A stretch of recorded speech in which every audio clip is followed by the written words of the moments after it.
This is Retro Sports Radio. Visit RetroSeasons.com for more sports history. On October 21st, 1976, the Cincinnati Reds visited the New York Yankees at Yankee Stadium for Game 4 of the 1976 World Series. The Reds were going for the sweep, leading the series 3-0, and this is the CBS radio broadcast of Game 4, featuring announcers Marty Brennaman and Win Elliott. From Yankee Stadium in New York, CBS Radio Sports presents the fourth game of the 1976 World Series on the CBS Radio Network and around the world through the American Forces Radio. Hello, everybody. Win Elliott here, along with Marty Brennaman and Brent Musburger, getting set for game number 4 on a cold to cool evening between the National League champions, the Cincinnati Reds, and the American League champions, the New York Yankees. The broadcast sponsored by Pace CB. Pace gives you the world by the ears. A Nano radar range microwave ovens. Budget rent-a-car in their 1,000 locations worldwide. The Brewers of Budweiser, King of Beers. Remington Chainsaws. And by Buick Motor Division.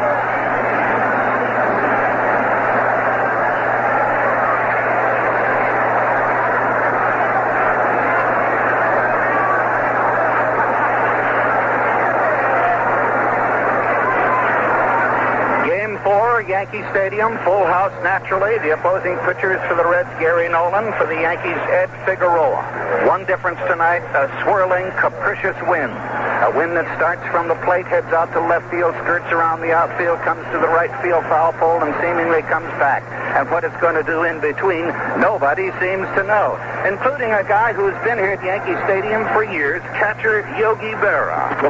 It's foolish to see the wind blowing that way. It's actually blowing the other way sometimes. And it does that. The only thing I think, maybe catching the ball, do a funny thing back here, the ball will come back to you here more instead of overrunning it. Can you ever remember a funny thing that ever happened to you like that? Yeah, it was Reynolds, an old hitter. Ted Williams was at bat. Yogi dropped it, but on the next pitch, fortunately for both Reynolds and Yogi, Ted Williams fouled at the exact same spot. The wind was kind of Yogi, and he caught it. Well, more of our pregame activities, the wind and the play, after this message. Castle towers shrouded with mist, streets that knew Napoleon's troops, echoes of a Chopin waltz, towns that were old when the Pilgrims sailed. Here in Europe, you'll find Kelly Springfield radial tires proving themselves on the narrow, winding cobblestone streets or the punishing autobahns. Kelly Springfield tires have won over Europe's drivers with their year-round, all-weather performance. In 76 countries on 5 continents, Kelly Springfield tires are quality leaders. Now, in America, Kelly Springfield announces an incredible new tire cord, Aramid Plus, as strong as steel with less weight. Tire cord is one of the many factors that affect performance, quality, and strength. Put this fiber in a radial tire, and it'll ride smoother than a steel-belted radial tire. Aramid Plus, a step ahead of steel. Kelly Springfield. Tires that make a world of difference.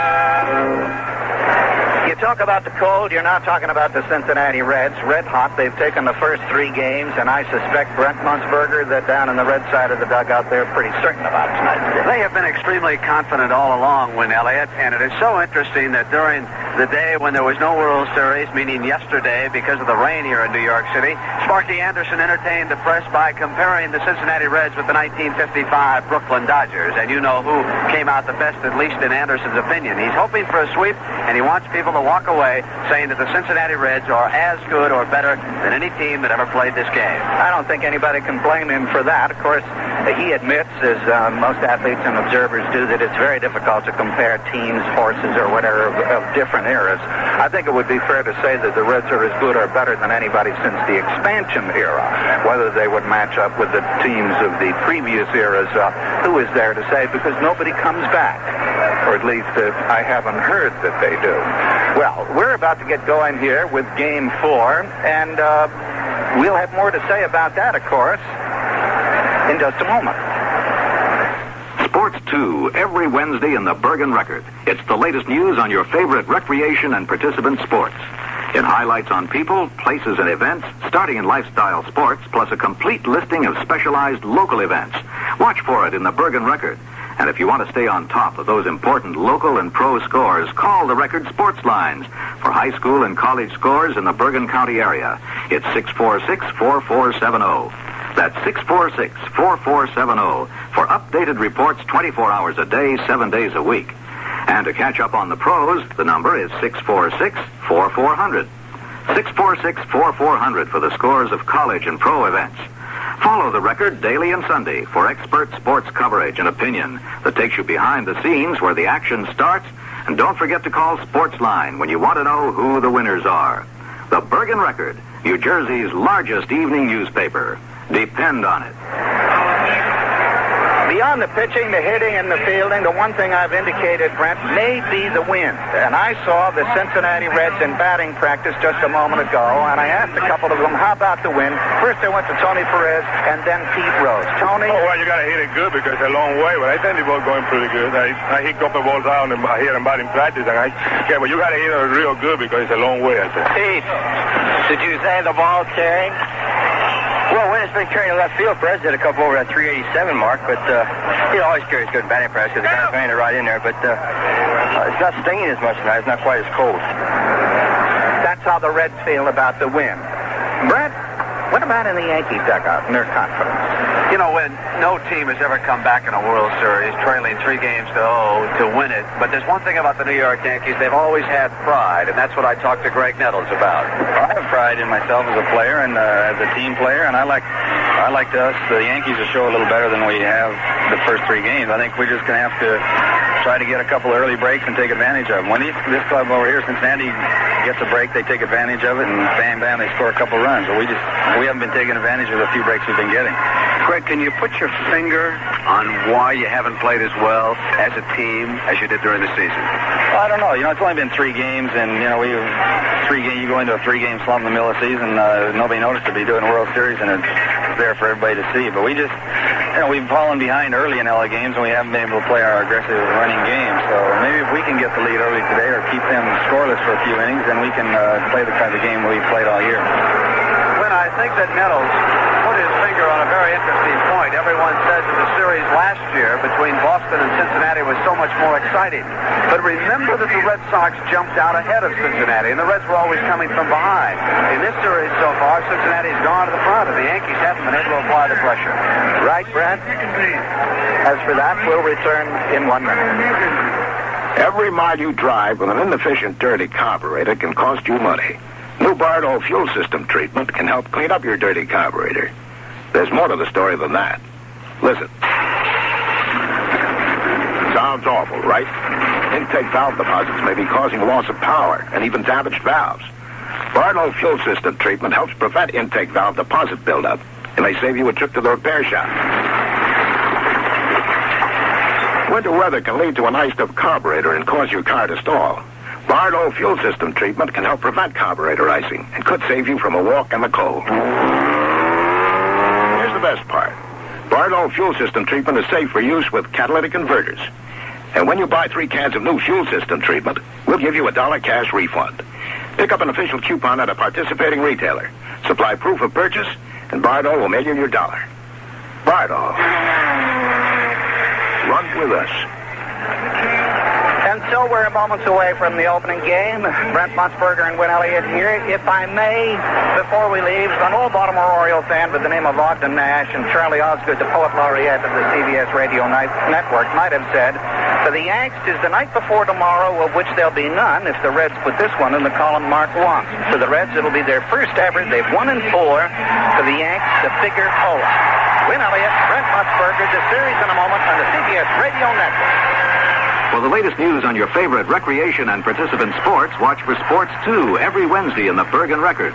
Sports 2 highlights the people, places, and events making news in lifestyle sports, hunting, biking, or bird watching. Whatever your pleasure is, it's sure to appear in Sports 2, where the emphasis is on you. Sports 2 is just part of the way the Bergen Record stays on target with the local sports scene. The Record gives Bergen County High School and area college events the same hard-hitting reporting and comment that they do the pros. Plus, special features and columns that take you beyond the playing field to where the action starts.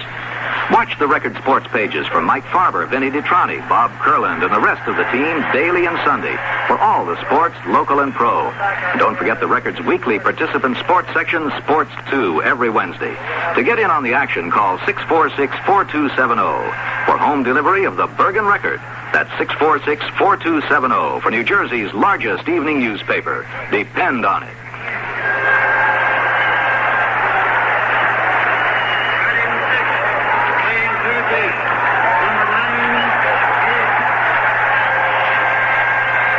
Yankee Stadium, it's hello again, where CBS Radio Sports is pleased to present the fourth game of the World Series between the Cincinnati Reds and the New York Yankees.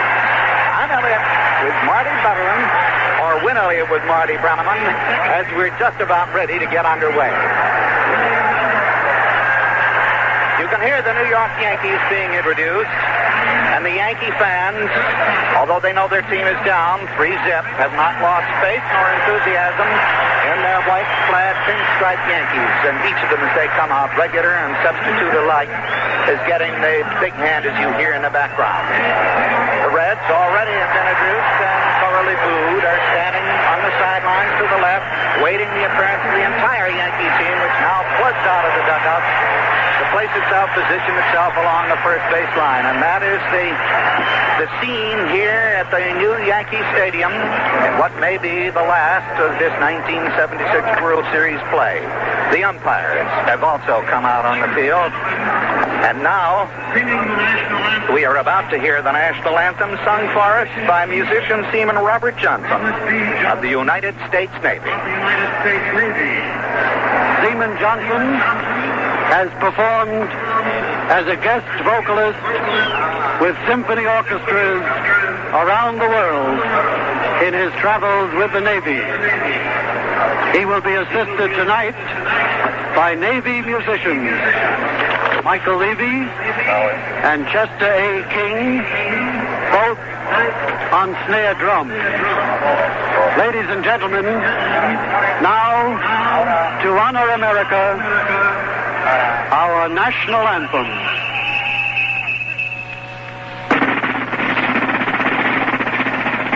Oh, say, can you see by the dawn's early light what so proudly we hailed at the twilight's last gleaming, whose broad stripes and bright stars through the perilous fight o'er the ramparts we watched were so gallantly streaming, and the rocket red glare, the bands bursting in the air, gave proof to the night that our flag was still there. Oh, say does that star-spangled banner yet wave o'er the land of the free and the home of the brave?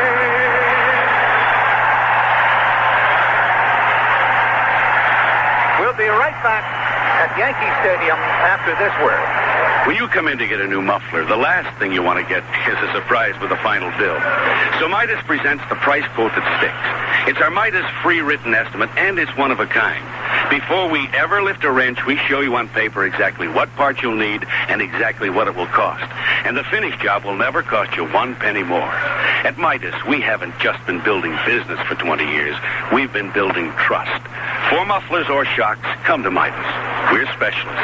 We have to do a better job. World Series time means cold weather and time to start piling up that firewood. It's an easy job with a Remington gas or electric chainsaw. Lightweight, powerful, and available in assorted sizes, they'll do just about any cutting job. So after the game, drop by your nearest Remington dealer and ask him to show you one of the many value-packed Remington chainsaws. A Mighty Mite gasoline starting at $104.95, or the popular Layman Trim Electric for as low as $29.95. Cutting wood? Think about Remington, the chainsaw in a class by itself. As the field is being cleared, and the usual confrontation between Yogi Berra, who's handing in the lineup tonight for the Yankees, and Captain Pete Rose for the Reds. Let's set the umpires for you. The American League's Bill Deegan will be at the plate. First base, National League Lee Wyers. Third base, Bruce Froing of the National League. They're in the dark uniforms. Lou Jamuro will be along the left field line in the crimson of the American League. Second base, American League, Dave Phillips. And the right field, the National League's Billy Williams. As for the actual lineups, coming to bat in the top half of the first inning, the visiting and so far winning Cincinnati Reds, Pete Rose, third base, Ken Griffey, right field, Joe Morgan, second base, Tony Perez, first base, designated hitter Dan Dreesen, George Foster, the left fielder, John Bench, the catcher, Cesar Geronimo, the center fielder, and Dave Concepcion, the shortstop. And for the New York Yankees, Mickey Rivers, center fielder, will bat first. Roy White from left field. Thurman Munson, the catcher. Chris Chambliss, first base.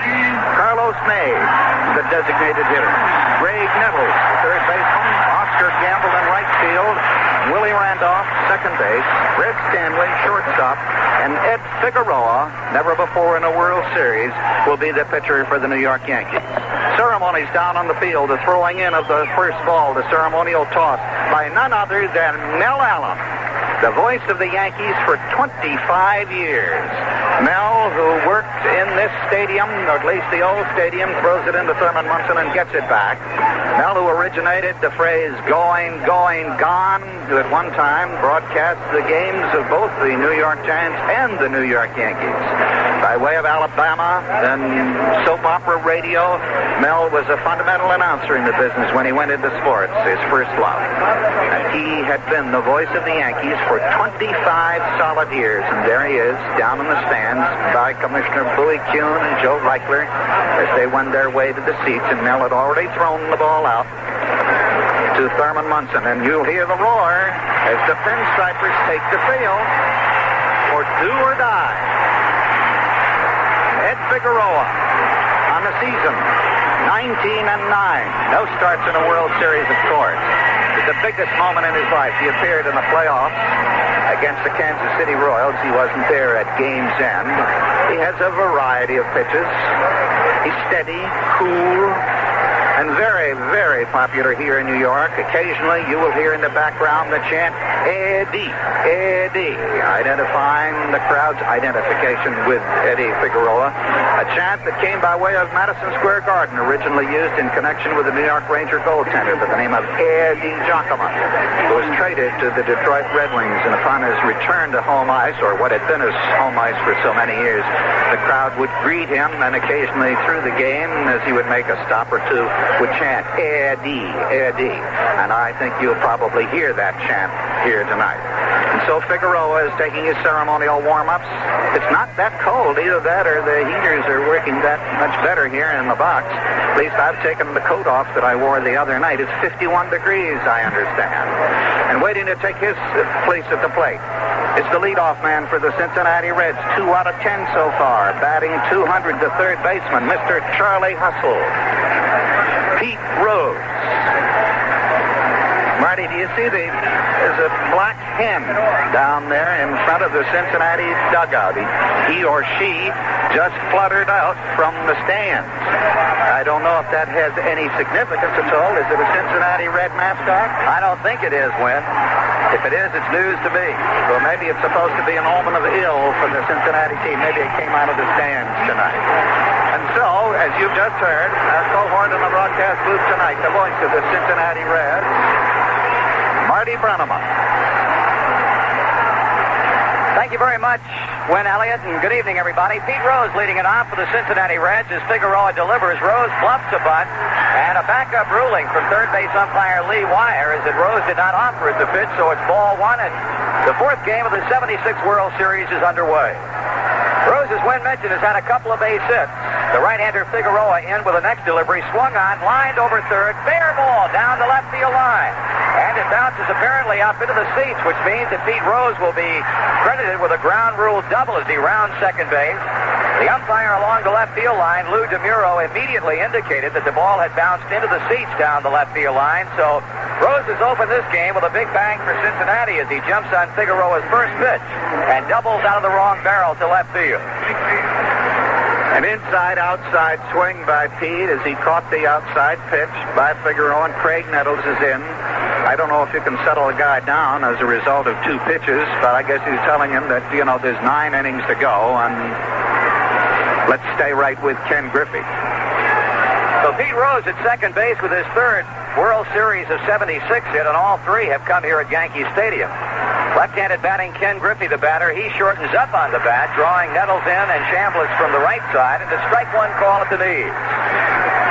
We talked about the trade that brought Figueroa and Mickey Rivers over to the New York Yankees prior to the beginning of the season for Bobby Bonds and the deal with the California Angels. He works to Griffey, swing and a miss. Figueroa with a quick no-ball, 2-strike advantage here. Tremendous trade for New York because both of these guys had productive seasons, Figueroa winning 19, and, of course, Mickey Rivers considered by many to be certainly a lead pipe most valuable player candidate in the American League, along with a number of the other Yankee ball players. Check of Rose at second, the 0-2 pitch. Swung on, slow chopper will be foul off the first baseline. And as Griffey heads back toward the plate, Figueroa to the mound. We check New York defensively for you. At first base, Chris Chambliss. At second, Willie Randolph. The shortstop is Fred Stanley. Over at third base is Greg Nettles. The outfield from left to right, Roy White. Mickey Rivers, Oscar Gamble with Thurman Munson behind the plate. Rose is double to begin the game. A holding count of 0-2. Figueroa against Griffey as the right-hander fires. The pitch is low for a ball. Joe Morgan, the on-deck hitter for Cincinnati. And as Wynn mentioned, it is indeed do or die for the New York Yankees tonight. 3 games have been played. The Reds have won all 3.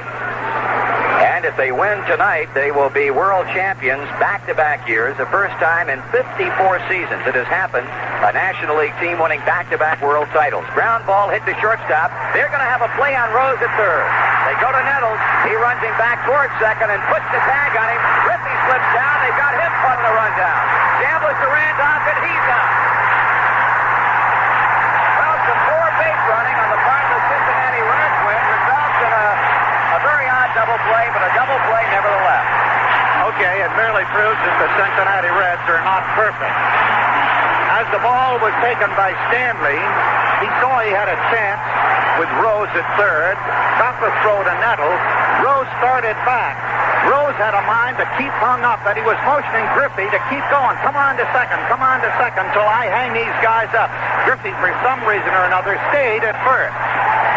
Rose then slipped in the dirt. He was tagged out. The throw to Chambliss had Griffey caught, who also slipped, and eventually he was run down too. Double play. Score at 6-5 to 3-4 on the double play, and here's Joe Morgan with 2 outs, swinging and fouling on Figueroa's first offering.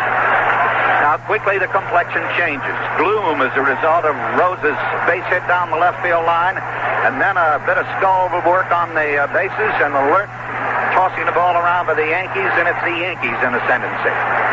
Morgan takes the next pitch high and outside, 1-1 to count. He's 4 for 12 in the series. As 1 of 2 Cincinnati long balls struck, Danny Treason getting the other one here 2 nights ago. Morgan homering in the first inning of Game 1 at Riverfront Stadium in Cincinnati. Figueroa turning his back to the plate as he looks out towards spacious center field in Yankee Stadium. He's behind 2 balls and 1 strike. Morgan waiting on the pitch. He swings and grounds one to first. Chambliss bobbles momentarily. Now recovers and beats Morgan to the bag in a foot race. The first inning for the Cincinnati Reds. No runs, a hit, nobody left on, and after a half inning of baseball, it's the Reds nothing. The Yankees are coming to bat. Every mile you drive with an inefficient, dirty carburetor can cost you money. New Bardo fuel system treatment can help clean up your dirty carburetor. There's more to the story than that. Listen. Sounds awful, right? Intake valve deposits may be causing loss of power and even damaged valves. Bardo fuel system treatment helps prevent intake valve deposit buildup. It may save you a trip to the repair shop. Winter weather can lead to an iced-up carburetor and cause your car to stall. Bardo fuel system treatment can help prevent carburetor icing and could save you from a walk in the cold. Bardol fuel system treatment is safe for use with catalytic converters. And when you buy 3 cans of new fuel system treatment, we'll give you a $1 cash refund. Pick up an official coupon at a participating retailer. Supply proof of purchase, and Bardol will mail you your $1. Bardol. Run with us. Still we wait for the Yankees in their first turn at bat here in Game 4. Marty, I'm not sure that there weren't a couple of errors of omission in that peculiar base running by the Reds. In the first place, when a ball is hit in front of you, as the ball was hit in front of Rose, normally you don't try to go for the forward base. He did, however, and he was an easy out. He was an easy out eventually as he ran back towards second. He saw he had no chance to make third. He was coaching, waving his arms at Griffey to come up and take second. Ken, for some reason or other, because I wasn't watching him, did not do it. By that time, Rose had slipped and was tagged out. Then Griffey tried for second. He slipped, and he was an easy prey for Chris Chambliss, who in no sense is as fast a runner as Griffey, but he got him by the shoulder as he went by him, and so there was that peculiar double play. So the Yankees come to bat now against right-hander Gary Nolan. The winningest pitcher on the Cincinnati staff, this native Californian. In 1976, he was 15-9. Quite a story about this guy from Oroville, California. It was May 13th of 1974 that he underwent shoulder surgery in Los Angeles for the removal of a calcium spur in his right shoulder. And there were those who said Gary Nolan would never pitch again. Last year, he led this club in innings pitch. This season, he was the winningest pitcher on the Cincinnati staff. Nolan's ready to go to work against Mickey Rivers. A long shot, but foul to right field on Nolan's first delivery. That was the best hit that Mickey's had all series. Well, he's had it rough going at the plate, and the numbers will tell you just that. Mickey's been to the plate 13 times. He's had only 2 hits. And Pete Rose is playing him exactly as he has played him through the 3 previous games, and that is very, very tight at third base. The strike 1 delivery is down and in for a ball, and the count evens at 1 ball and 1 strike. In addition to Rivers here in the Yankee first inning, we'll also take a look at Roy White and Thurman Munson. The Yankee fans are hoping many, many more will parade to the plate against right-hander Nolan. The 1-1 is on the way. That is taken just high and inside. So Nolan behind the left-handed batting center fielder. 2 balls and 1 strike. The Yankees are a free-swinging ball club, and they better be just that against Gary Nolan, because this is a guy who has some of the best control in baseball. He pops Rivers up on the left side. Concepcion over near third calling. He's got it. There's 1 away. Talk about Nolan's control during the 76 season. Gary Nolan issued a total of 27 walks. 27 bases on balls in 239 innings. That figures out to about 1 walk every 8 1/3 innings, Marty. That's fantastic. It's phenomenal, but on the other side of the coin, Gary Nolan gave up a total of 28 home runs, which oftentimes goes hand in glove. Control pitchers and long balls. Here's Roy White with 1 out. Ground ball hit directly at Joe Morgan. He boots it. He recovers, and he gets his man. Quickly, 2 out for New York as Rivers is popped to shortstop. Roy White first pitch hitting, a bouncing ball to second baseman Joe Morgan. So the 2-out batter will be the catcher for the New York Yankees, Thurman Munson. The most proficient hitter against Cincinnati pitching, Munson has had 5 hits and 13 at-bats. He's knocked home a run. And of late, Marty, as we pointed out in the previous games, if they pitch him the outside, he will go to the outside. Earlier in the year, he was waiting for the inside pitch and reaching the fences. However, in Yankee Stadium, it's very difficult. 387 in left center, 430 a little further out. So he's been going to right field. Nolan works to the plate. It's in for a strike. On the Cincinnati infield, Tony Perez first, Joe Morgan second, Concepcion the shortstop, Rose at third, George Foster in left field, Cesar Geronimo in center, over in right Ken Griffey. Johnny Betts catching the pitches of Gary Nolan. That is missing outside. It's 1 ball and 1 strike. We're scoreless in the bottom of the first. 2 Yankees have been retired.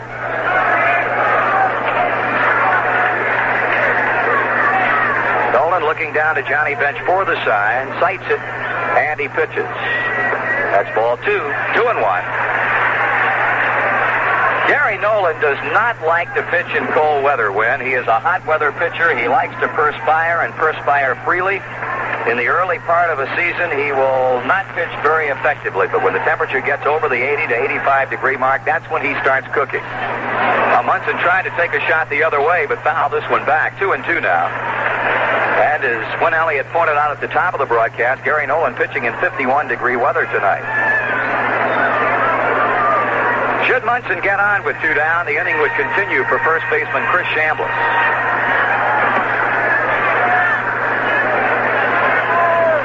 Outfield pretty much straight away for Munson. Geronimo shading him maybe 2-3 steps toward the gap in left center. That one is hit back into shallow right center. Morgan racing back. He can't get it. Griffey comes up with the ball, and Munson with a 2-out single. Now has run the bell 6 times in this World Series. And just about all of his hits to right field. That was in right center, not particularly powerful. It's one of the kind of hits that Billy Martin has been complaining that the Reds have had a plethora of. Maybe the tide has turned, and the bloopers and the Texas Leaguers and the bleeders are going to fall in for the Yankees tonight. Chris Chambliss in. He's looking for his 5th hit. He's been up 12 times. Big, strong, left-handed batter with good power. Low and inside, his bench has to battle that ball to keep from getting through on him.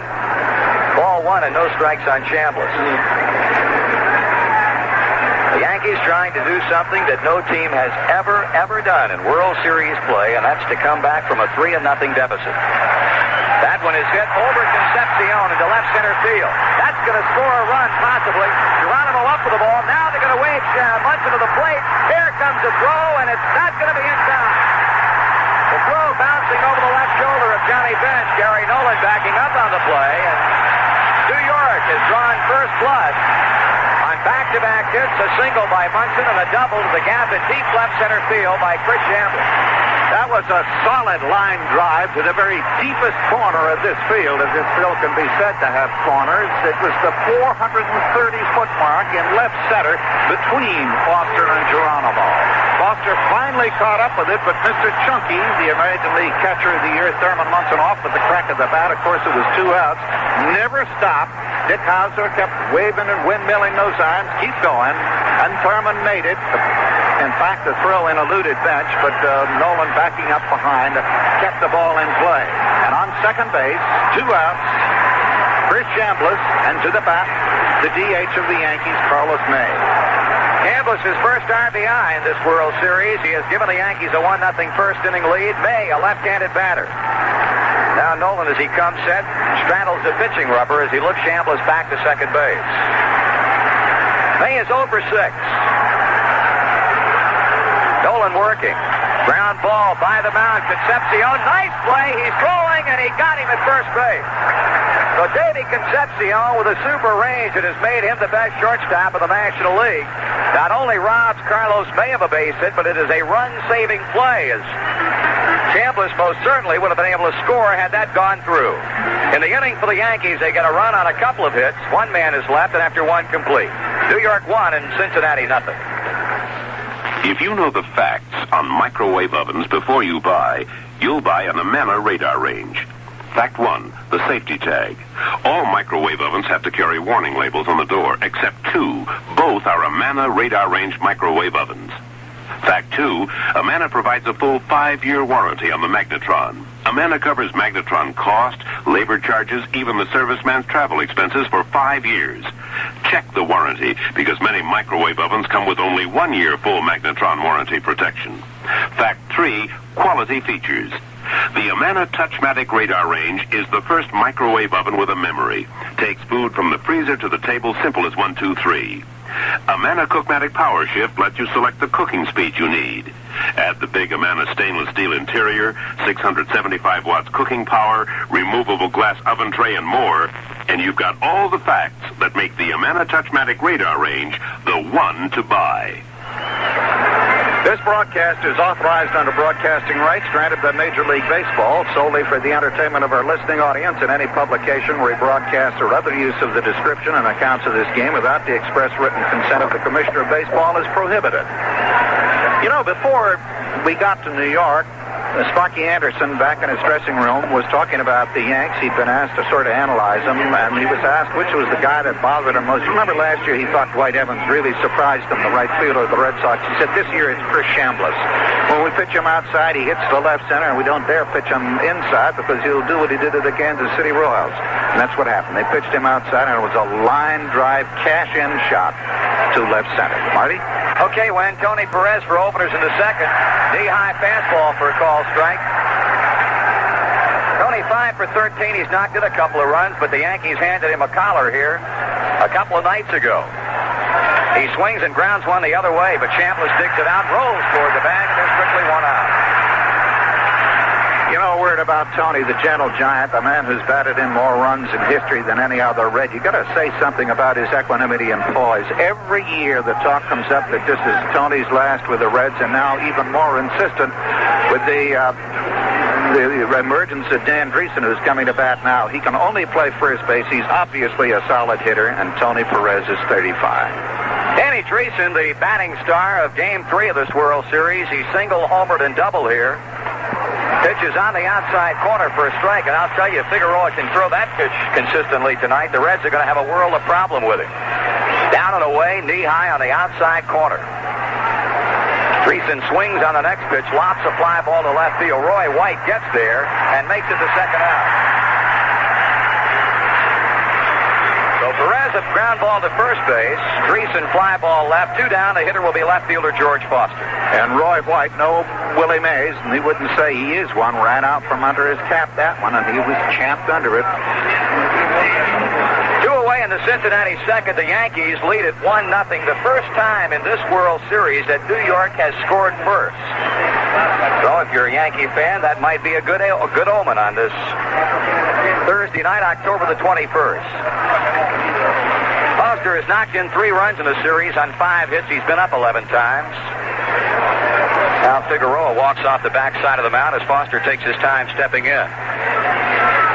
Batter and pitcher ready, and the pitch on the way is missing away for ball 1. If you're familiar with the Cincinnati Reds, George Foster is doing his excuse me bit, steps out on every pitch. Back in on the 1-0 that's taken on the inside for a call strike.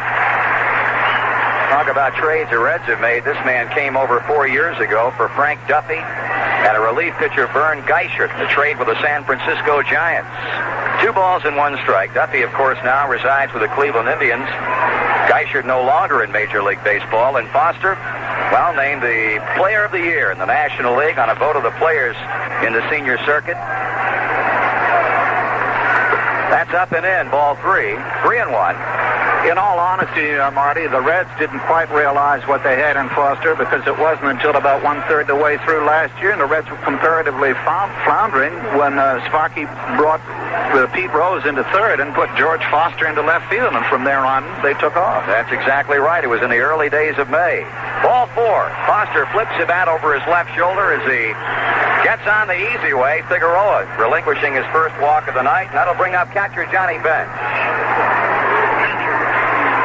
As I assessed the win cards prior to the game, Marty, with the players, the general consensus was it was going to have to be one wallop to make that left field fence. The wind is going out that way, but it swerves to the right field side the minute it gets out there, and it's doing tricks. You're going to really have to cream it to get into the left field stands. Foster will draw a throw from Figueroa before the right-hander deals with Johnny Bench. He's had 6 hits in this World Series. Been up 11 times, has knocked in a run. Yankees 1, Cincinnati 0 in the top of the second. Bench swings on the pitch and fouls it out of here. Should there be a 5th game, it would be played here at Yankee Stadium tomorrow night. Sparky Anderson has already announced he will go with Freddie Norman. And there seems to be some question about the Yankee starter. Billy Martin said Kenny Holtzman, but of course with the rain out yesterday, it would allow him to bring Catfish Hunter back with the 5-day rest. So you'll have to wait and see. Holtzman, of course, has been the forgotten man in the New York scheme of things. People are wondering daily, where is Ken Holtzman? We may see him tomorrow night if the Yankees can win and keep this series alive. Another throw to first. Foster appeared to be leaning just a bit towards second base, but he was able to get back. He tried Munson's arm in the first game, you remember, Marty, and he was shut down. Incidentally, the game tomorrow is scheduled for 6 o'clock if there be one. We'll be on the air at 5:55 p.m. Another throw-off, if I might, Marty. About that game tomorrow, Commissioner Kuhn has scheduled a game so it won't interfere with the presidential debate, and the League of Women Voters has promised not to start the debate in case the game runs over. Throw to first again. Of course, there seems to be a lot of question among players from both ball clubs. And the question was, when it was announced today, why can't we play in the afternoon? So Bowie Kuhn making the announcement that the game will be played at 6 o'clock tomorrow night did not exactly gain favor from not only the Cincinnati Reds, but also the New York Yankees. Figueroa, George Foster, the base runner at first, they're playing games with each other. Johnny Bench has seen only one pitch. He fouled that off. This one he fouls back. So put the count at 2 strikes. And the on-deck hitter for the Reds is center fielder Cesar Geronimo. Talked about the fact that Bench has had 6 hits in the series. He and Thurman Munson, the respective catchers on these two competing clubs, now have had the most hits of anybody. 6 apiece. In with the 0-2, the runner goes, pitch out, call for, throw to second, right on the money, and Foster's a dead duck. Thurman Munson, the thrower, Willie Randolph, the catcher, and that's the inning. No runs, no hits, nobody has left. We're in the middle of inning number 2. The Yankees won, the Reds nothing. Honey, I'm home. Honey, did you take the car down to Eddie's station for a muffler? It's really getting bad. Uh-huh. Did you have to leave the car? No. I told you it was a good idea for me to make friends with Eddie. You know, he's a good kid. Jim, I didn't leave the car because he said it would take 3 weeks to get the muffler parts. Oh, well, then did you take it to Jerry's Motor City? After all, Jerry sold me that car. You know, we went to high school together. Oh, we're like that, good old Jerry and me. Yeah, well, that's probably why good old Jerry put us very first on the waiting list for an appointment a week from Friday. A week from Friday? Mm-hmm. Oh, wow. The neighbors, they're going to start complaining. No, they won't. They won't? No, after Eddie's and Jerry's, I took the car to Midas. I was in and out in 30 minutes with a new muffler. When you're in a hurry, nobody's faster than Midas. We've built a business for people who can't wait. For mufflers or shocks, come to Midas. We're specialists. We have to do a better job. And a faster job, too. We're bringing you the World Series now, and in December, CBS Radio Sports will bring you the National Football Conference Championship over many of these CBS Radio Network stations. For sports, it's CBS Radio. You know, you live by the foot, you can end up by stubbing your toe. That's cost the Cincinnati Reds 3 base runners in just the opening 2 innings here at Yankee Stadium tonight. Pete Rose attempting to run into a blind switch at third base. Ken Griffey attempting to make second on the same play. And George Foster cut down for the second time in this World Series, attempting to steal second. That time, Thurman Munson, whatever George's design was, Thurman outthought him, called for a pitch out, and nailed him with plenty to spare. As Sparky has said, he wants his team to be aggressive. He wants them to run. If they get cut down, okay, we're going to keep running. So far, it's cost them. Okay, Marty, the Yanks are at bat. And it'll be 6, 7, and 8 for the Yankees in the second inning. Greg Nettles will lead it off, followed by Oscar Gamble and then Willie Randolph. Nettles has been up 9 times, has had a hit, has driven across 2. Left-handed batting power hitter. The pitch is in for strike 1 call from Gary Nolan. Gary Nolan, before developing the shoulder problems back in 72, was a hard thrower. When he came up to the Reds in the latter stages of the 60 season, here's a foul out of play in the late 60s to be more precise. He was one of the hardest throwers around in either league. A power pitcher in every sense of the word. But then came the arm problems. Gary Nolan has come back, I guess you could say, a pitcher in every sense of the word. He changes speed, he goes inside corner, outside corner, is able to keep the ball down and can throw strikes. That one a breaking ball that's low. 1 and 2 on Nettles. I've often wondered, Marty, why pitchers wait to be injured before they become thinkers and pitchers instead of just throwers. Why don't they do it from the beginning? It's happened many, many times. This one, a check swing tap for first base side. Nolan has it. Flips on to Perez. Nettles an easy out. I think a good example of a man who can throw as hard as anybody would like to not see, as well as a thinker, would be Mr. Tom Severs over in the National League for the New York Mets. Batter is right fielder Oscar Gamble. 1 hit, 4 times up, or RBI in the World Series. Nolan and the Reds trailing Figueroa and the Yankees 1-0 in the second. Pitch is swung on and missed, and Gamble had himself quite some cut. Griffey deep in right field. Here's the 0-1 delivery, and that's cut on and popped in the air on the infield. Pete Rose moving toward the mound, waiting, and he's got it for out number 2. Let's pause 10 seconds for station identification. This is the CBS Radio Network. This is WCBS New York. Hi, this is Mel Allen. If you have a most valuable package to ship, call Emery Air Freight. The shortest distance Willie between Randolph 2 in points. for the first time tonight. Young second baseman has found the hits few and far between. In fact, he's had but 1 and 10 times up. Nolan throws, and Randolph takes a high fastball. This was where the problems began for Gary Nolan in the first inning. He got Mickey Rivers and Roy White with no problem, but that Munson a single to right center, and Chambliss a double at deep left center field to produce a New York run.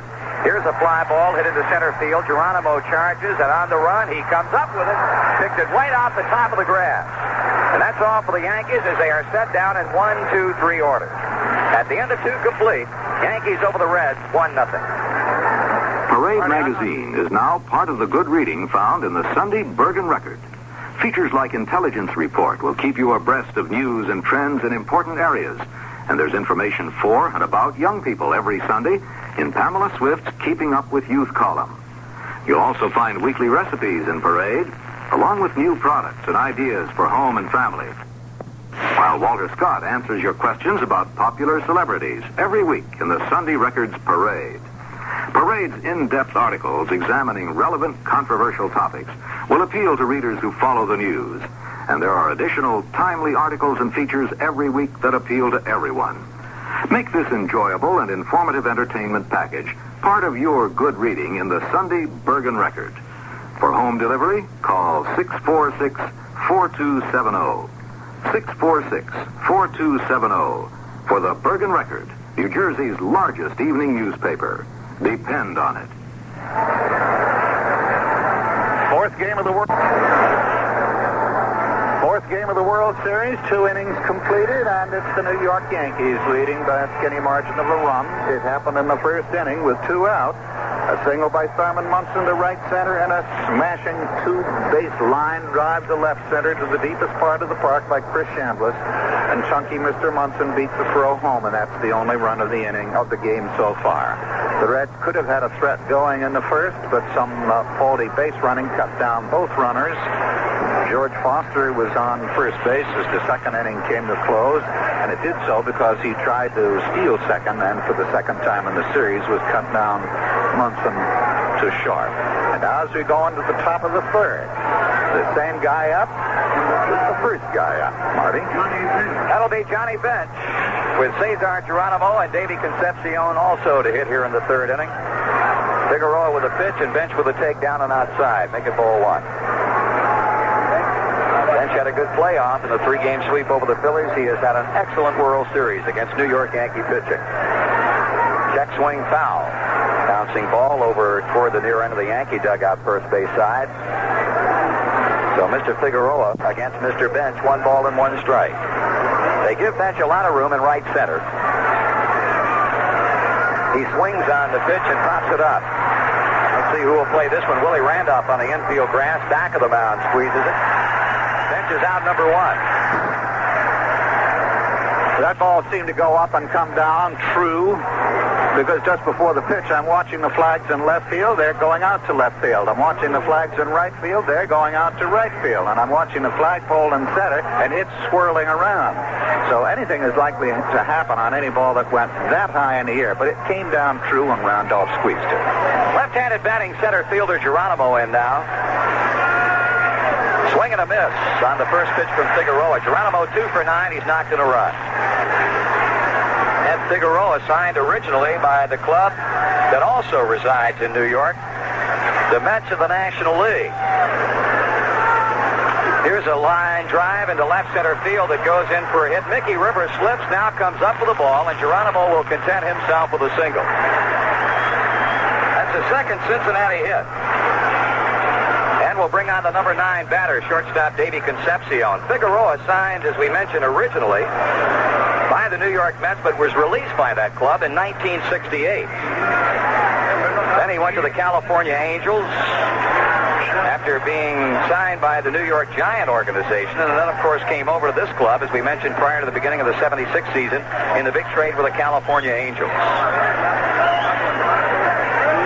Concepcion checking in with third base coach George Sugar. The Reds have the tying run on with 1 out on a Geronimo base hit, and now time is called as Geronimo apparently, well, now he's going to smooth the dirt out a little bit out away from first base, apparently marking a line for himself as to exactly how far he wants to get a lead off of first base. He has done that, and now Figueroa will go to work on the right-handed batting Red shortstop. Infield looks for the bouncing ball. The pitch that misses away a ball. Geronimo does have a stolen base so far in this series. David Concepcion, 3 for 11, 2 runs batted in. In fact, every one of the Cincinnati Reds have knocked in at least a run. That is on the inside corner. Strike is called. 1 ball and 1 strike. Concepcion looking at a straightaway Yankee outfield. Figueroa slowing his pace just down a bit as Geronimo takes his lead, checked by the Yankee pitcher. Concepcion takes a high fastball. 2 balls and 1 strike. He was anticipating a fastball too, Marty. Weber used to say he was stepping into the pitch. Had it been down, I think it would have been by him before he could have responded. There goes Geronimo. Pitch is taken. Munson's throw, and safe at second base is Geronimo.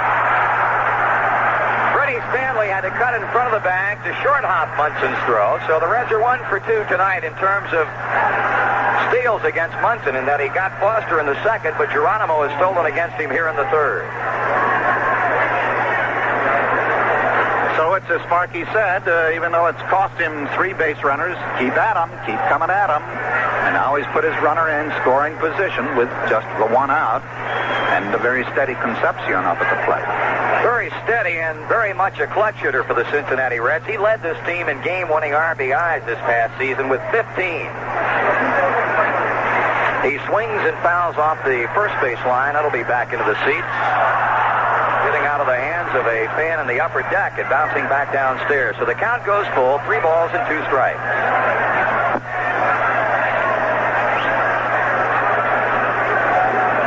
Figueroa getting a taste of World Series action for the first time in his career. Pitching under a lot of pressure tonight, I'll tell you. The Yankees have to win or else it's all over. Here comes a payoff. That's ball 4. So if nothing else, that walk creates a ground ball double play possibility for the New York Yankees as Concepcion walks. And it'll bring on the leadoff batter, Pete Rose, who doubled to start the game. They double down the left field line. Figueroa has now walked a couple. He's not struck out anybody. Pete Rose, who was the most valuable player in the 1975 World Series, the Reds' victory over the Boston Red Sox, now has a chance to tie things up. First and second, 1 out. The pitch to him. He takes a strike. Fastball at the letters away from him. That was exactly the kind of pitch that Pete pickled down the left field line on his first time at bat. Rose surveying the landscape as he steps out and now steps back in. A man who has made the number 14 very, very famous in National League play. He swings, ground ball slowly hit to the right side. Chambliss will go to second. They get the play there. Throw quickly back to third, but not in time to get Geronimo, who had taken the turn at third base, but very wisely came back. The middleman, Concepcion, cut down 3-6. Chambliss to Stanley. So put Reds runners on the corners and bring up Ken Griffey, who hit into that very odd double play in the first inning. Went with Rose at second. He bounced to Stanley. Stanley then threw to third baseman Nettles to get Rose in a rundown, going back to second. And they ended up getting Griffey in a rundown between first and second base.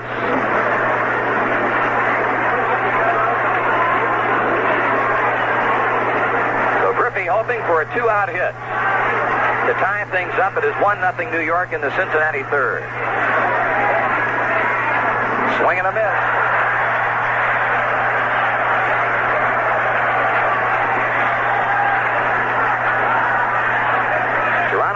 third base, Pete Rose at first. Figueroa trying to get out of the inning unscathed here.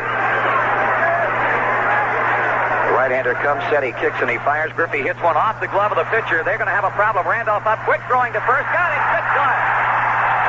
Off the glove of Figueroa. Randolph, a strong throw to Chambliss.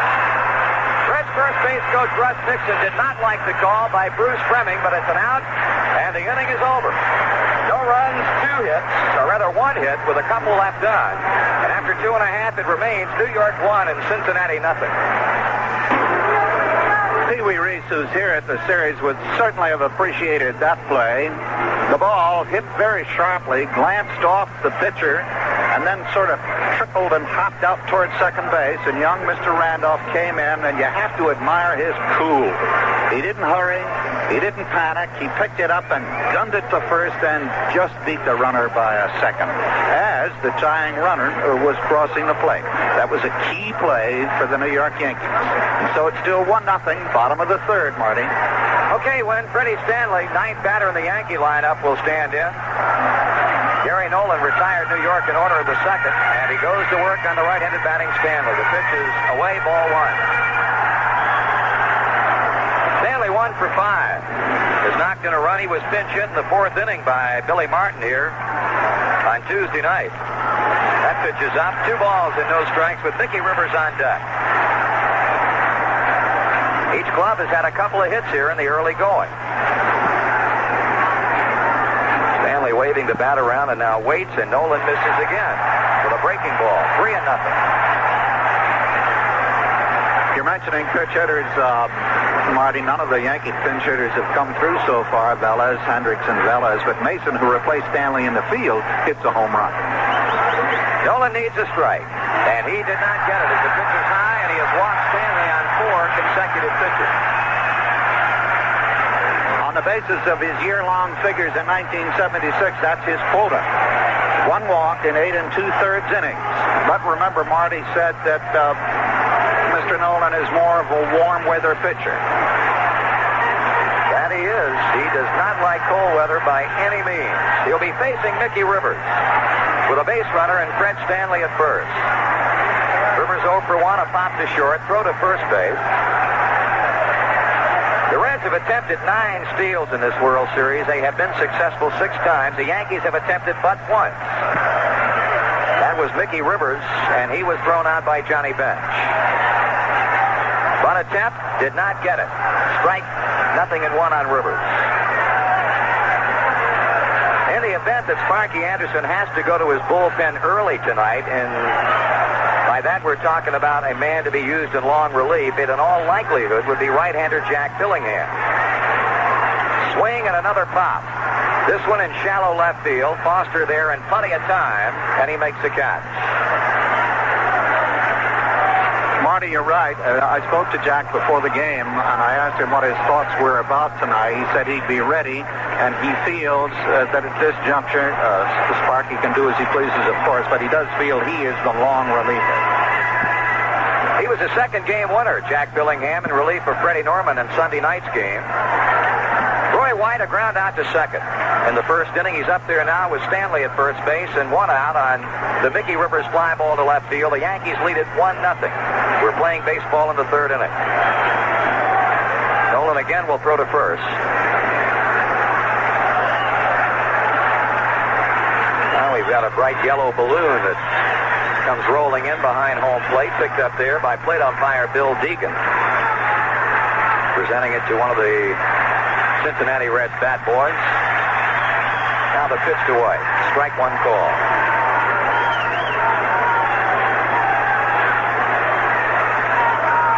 One out, 1 on. Gary Nolan working against Yankee left fielder Roy White in the bottom of the third inning.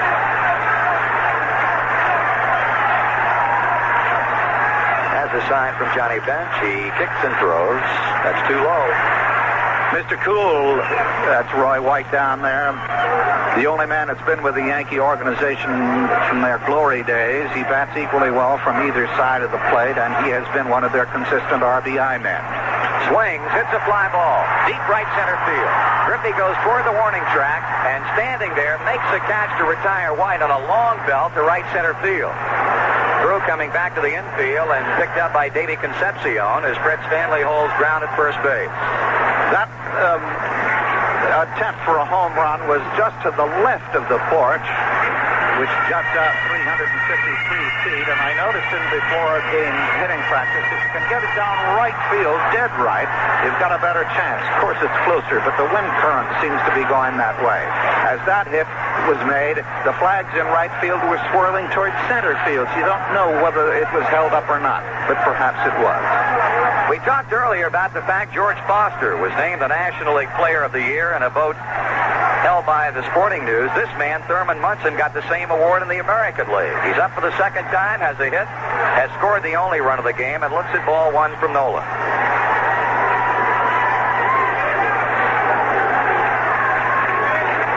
So Gary Nolan trying to leave Freddie Stanley stranded at first base after walking him for openers. There's a strike. Taken by the right-handed batter, 1-1. If you're wondering about past performance from Gary Nolan in World Series play, he has not been a good World Series pitcher. His two decisions have been losing ones. In the 70 series, a loss to Baltimore. In 72, he was beaten by Oakland at a .554 World Series earned run average. 2 balls and 1 strike.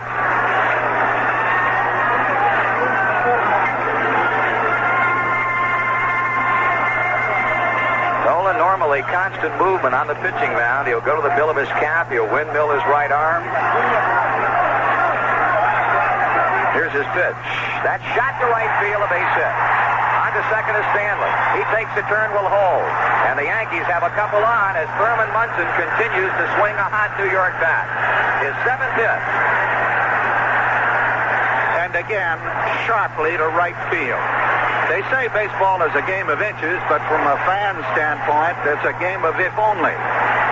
If only Thurman Munson's sharp line drive in the third game had been, say, half a foot higher and had cleared Tony Perez, that third game might have been in the Yankee column. It came at a vital part in the middle of the game. Just as this hit now arouses the Yankee fans, 2 outs, 2 on. They lead by 1, and it's Chris Chambliss. The run producer in the first inning with a double to left center. Strike 1 call to him.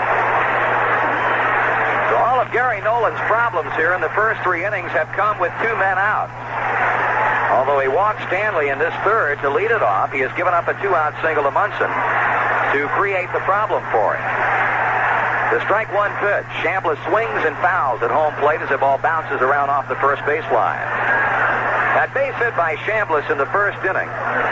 He now has an 18-game hitting streak going back into the season. And in postseason play, 16 hits and 34 times up. That figures out to a .471 batting average. Gary Nolan walking around the mound as he goes to windmilling that right arm. He trying to shake off a little bit of the cold that many times I would have to say he magnifies in his own mind more than it really is.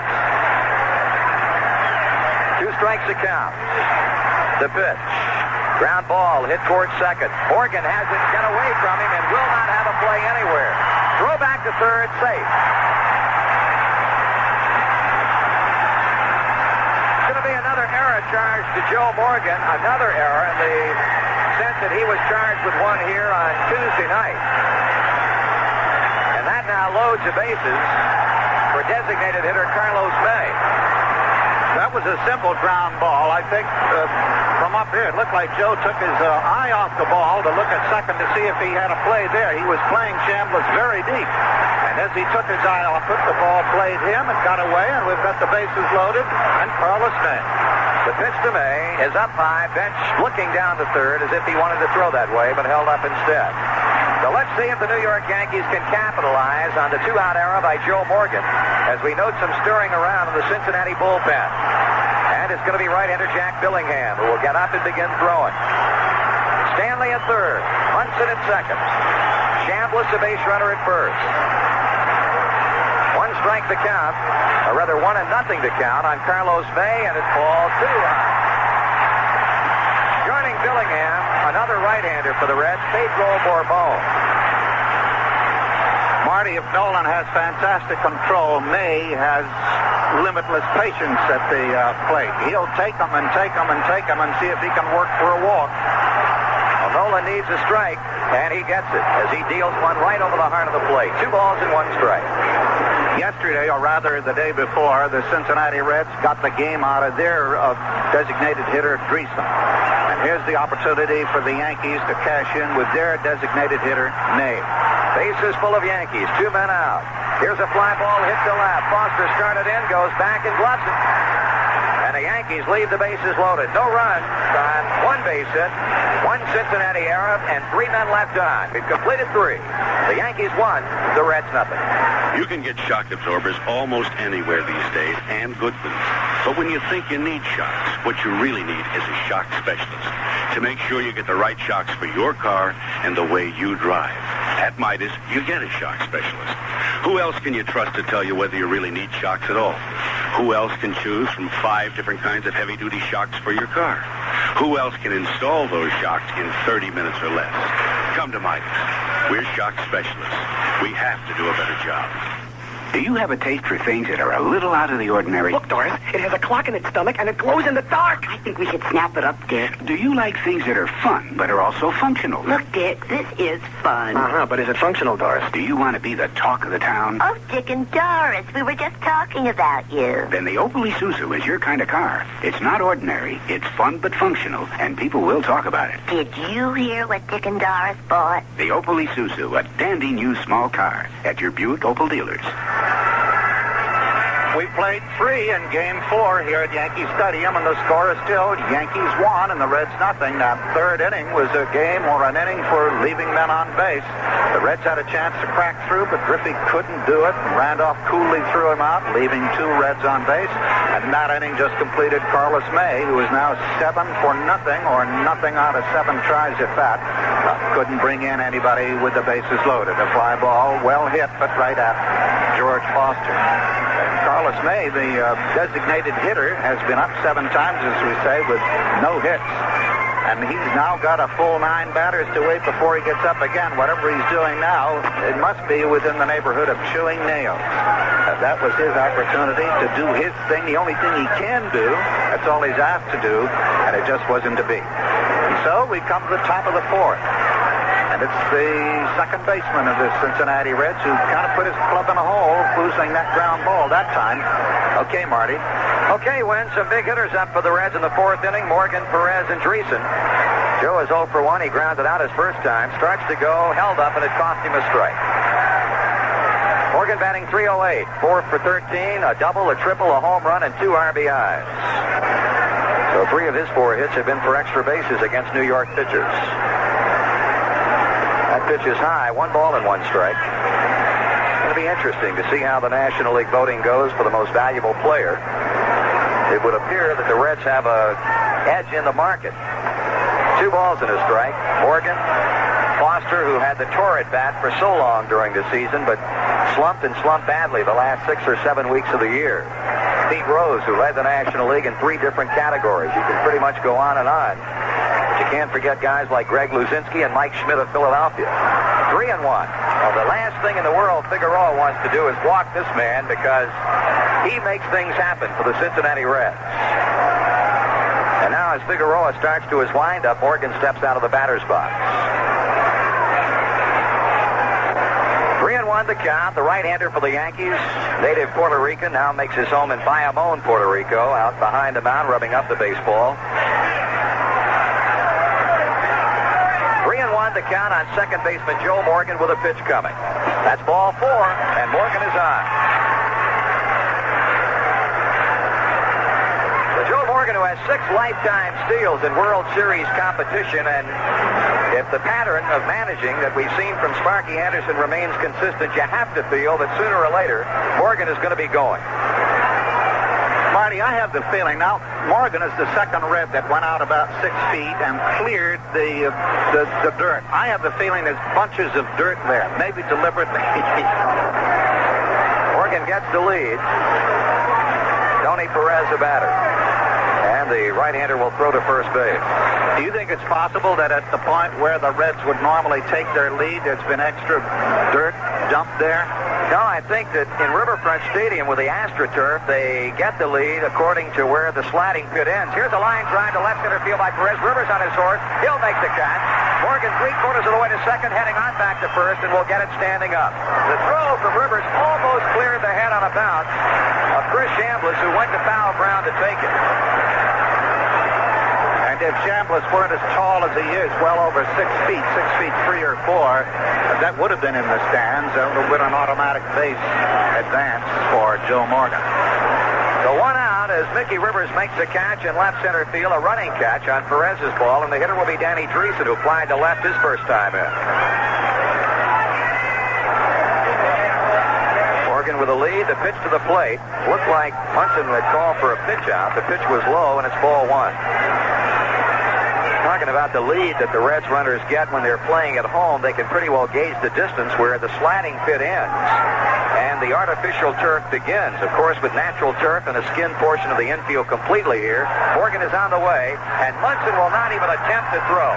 He stayed in his crouch and fired on back to the mound, and Joe Morgan gets a very, very easy stolen base. But he was more than halfway down there by the time the ball came to Munson. He had a 7-foot lead as Figueroa made it obvious he was going to throw to the plate. You know, in order to throw to first, you have to step there before you throw it. Joe took off, and Munson was absolutely right in not throwing. That was a steal on the pitcher, not the catcher. Absolutely, Win. So 2-0 to count on Dreesen. A swing and a pop. Munson throws the mask away as he moves in foul ground and makes the catch.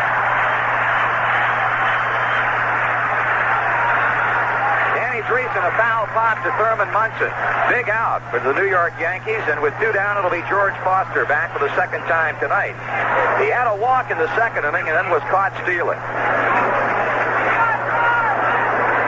I would suspect that with the onset of this pressure tactics on the base paths by all the leading teams in both leagues, that down in the little leagues and in the instructional leagues and the colleges, that there must be attention paid to how you hold a man on base by the part of the pitcher.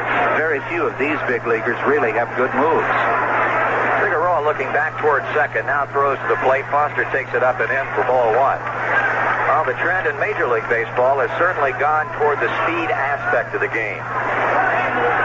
We saw it so prevalent in 1976, not only from the Reds, who stole over 200 bases, but from the Oakland A's, who stole over 300, and the Kansas City Royals. Line drive over Stanley's glove, base hit. They're going to wait Morgan to the plate.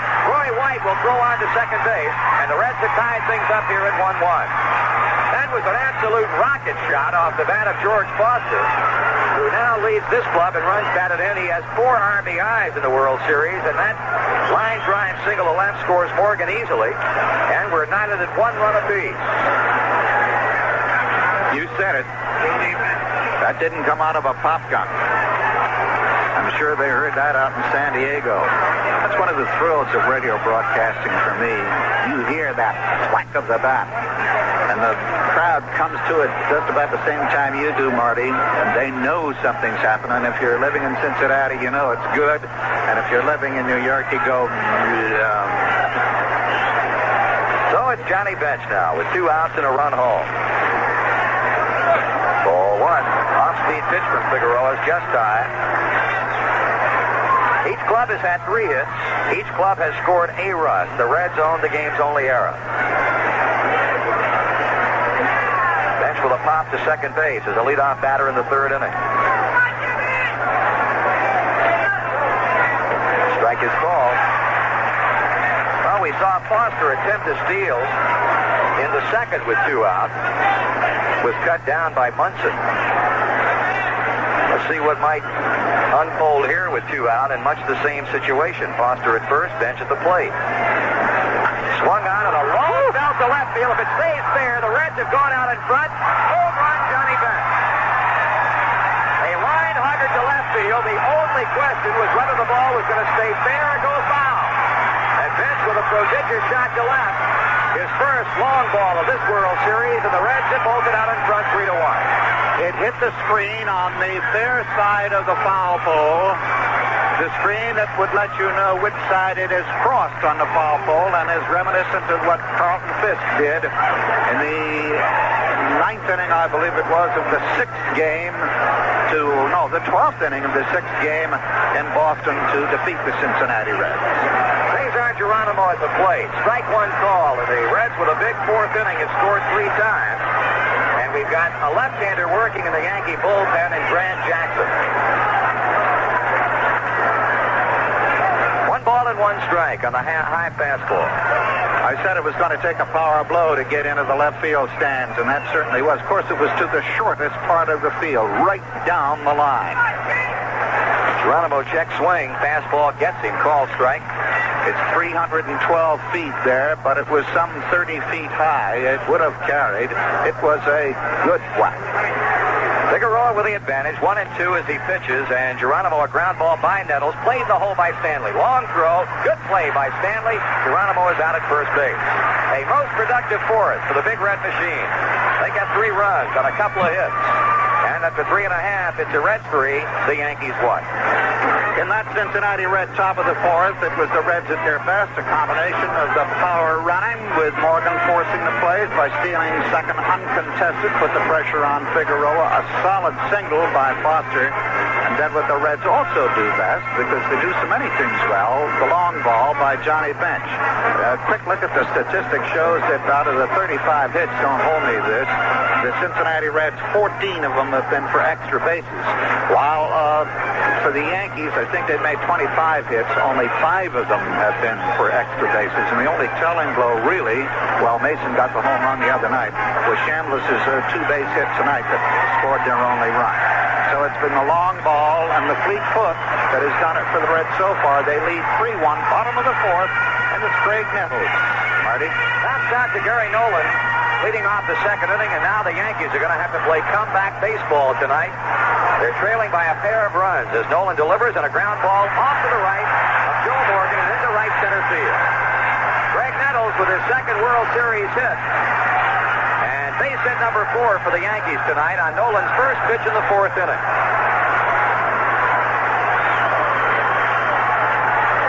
We'll bring up Oscar Gamble. He popped out to Pete Rose. Bill Deegan, the plate umpire, now running out toward the mound to inspect the baseball that Gary Nolan is playing with before flipping it back to the Cincinnati pitcher.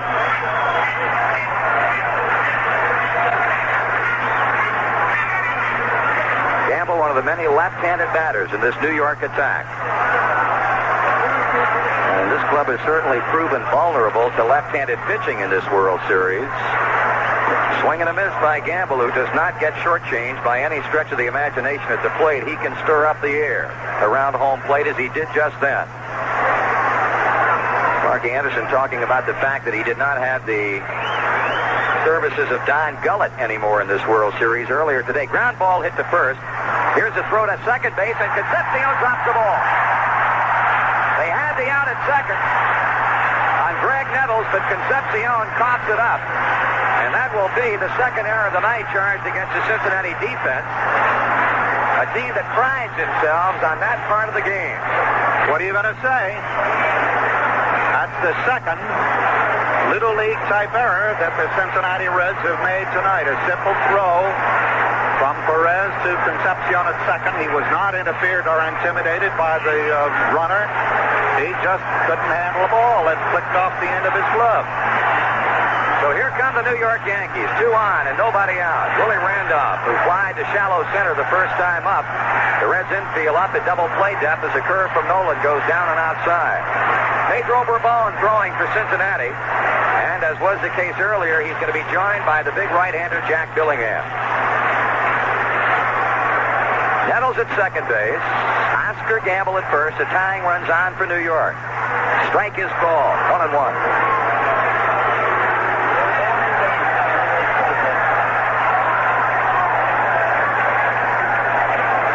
Nolan, who certainly deserves a better threat in this, a better fate rather, in this inning, has to pitch himself out of a jam. Here's the throw down to second. They've got the runner caught. The throw to third, and out is the runner at third base, Greg Nettles. The batter, Willie Randolph, wanted to bunt that ball. It was up and in. He offered at it as Deegan indicated the strike. Johnny Bench immediately fired down to Concepcion. They got Nettles caught, and he was out on the throw from Concepcion to Rose. And so for the second time tonight, although this time by the other team, we've seen inept or mistaken base running, kind of, at this point at any rate, throttle a rally.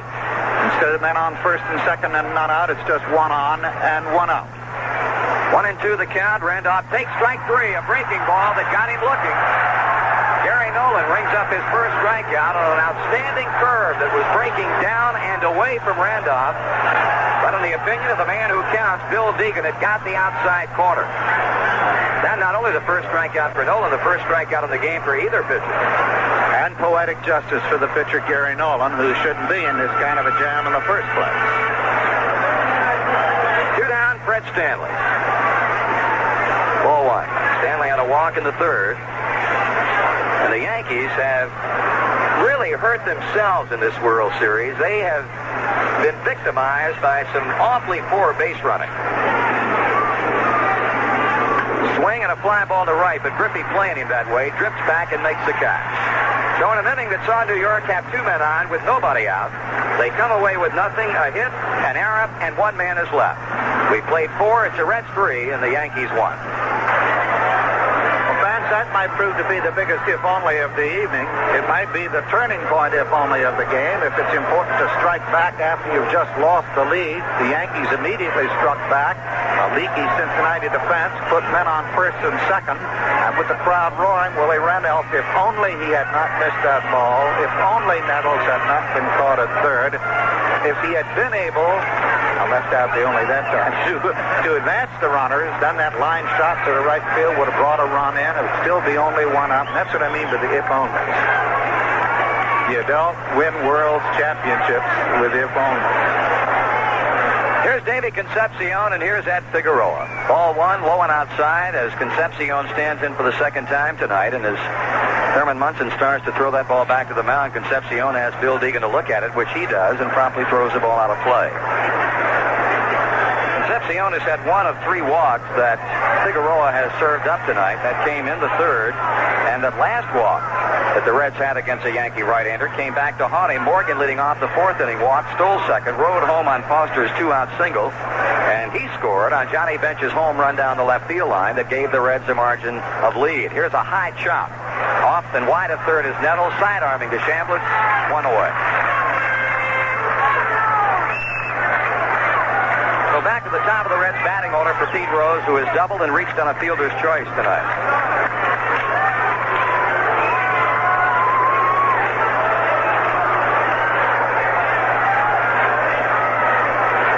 The Reds here tonight are attempting to do something that has not been done in World Series play since 1966, when the Baltimore Orioles swept the Los Angeles Dodgers. A National League team has not done it since 1963, when L.A. swept the New York Yankees. Strike 1 call to Rose. I was going to say, Marty, that Baltimore sweep was a tremendous upset. The McNally's, Palmers, and Wally Bunker doing it. Swung on, and a fly ball hit back into left field. Roy White has room to play it short of the warning track, and he does. Too quickly out for the Reds. We're in the top of the 5th. They lead the Yankees 3-1. The Dodgers sweep over the New York Yankees back in '63 is one that anybody who was aware of it will never forget it. The Yankees only got 2 runs in the entire series. They were shut out the last 3 games. It's probably the superlative pitching performance by a staff. Koufax, Drysdale, and I think it was Johnny Podres in that series. Ken Griffey, with 2 out, takes a fastball away at the letters for strike 1 call. Griffey is 0 for 2, hit into an odd double play in the first inning, and was robbed of an infield hit that would have scored a run in the third on the fine play by Willie Randolph. Shot foul, back of the Yankee dugout, or rather the Reds dugout, third base side. So Figueroa ahead at 2 strikes. The Yankees scored in the first inning. 2-out single by Munson, who rode home from first base on the long double to left center by Chambliss. The Reds getting all 3 of their runs in the 4th. The strike 2 pitch. He chased the pitch up and away, and again fouls it out of play to the left.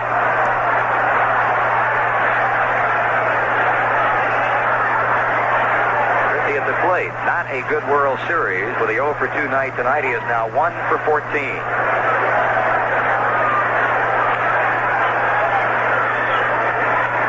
Swings and he fouls.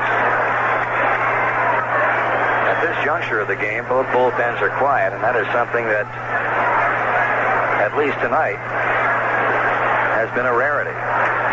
Grant Jackson up earlier throwing for the Yankees in the 4th inning. The Reds have twice had Billingham and Bourbon loosening up. Griffey in the 0-2 pitch again. Swing and a pop. Back of third. Going down the line is Nettles, and with it all the way in foul ground, he squeezes it, and the Reds are out 1, 2, 3. No runs, no hits, nobody left on. We played 4.5 at Yankee Stadium. The Reds 3, the Yankees 1. The Yanks can't say that they haven't had their chances. The Reds have given them a shot at it. Let's see what happens now in the bottom of the 5th as we go to the top of the Yankee batting order. And it's Mickey Rivers. Rivers 0 for 2. He's popped to Concepcion at shortstop. He's at a fly ball to George Foster in left field, and thus he's 2 for 15 in series competition. Nolan pitches and had the changeup. Working to perfection with Rivers way out in front on the swing and a miss. The only easy inning that Gary Nolan has had was the second when he retired the side in order. This one a bouncing ball foul off the third and trickling on into the Cincinnati dugout. Yankees left a man on when they scored in the first inning, stranded 3. Carlos May lining out to Foster to leave the bases loaded in the third and left one man on after getting their first 2 base runners without a out in the 4th inning. Only failed to score. Grounder foul past the Yankee dugout. So Nolan throwing strikes to Rivers on a holding 2-strike count.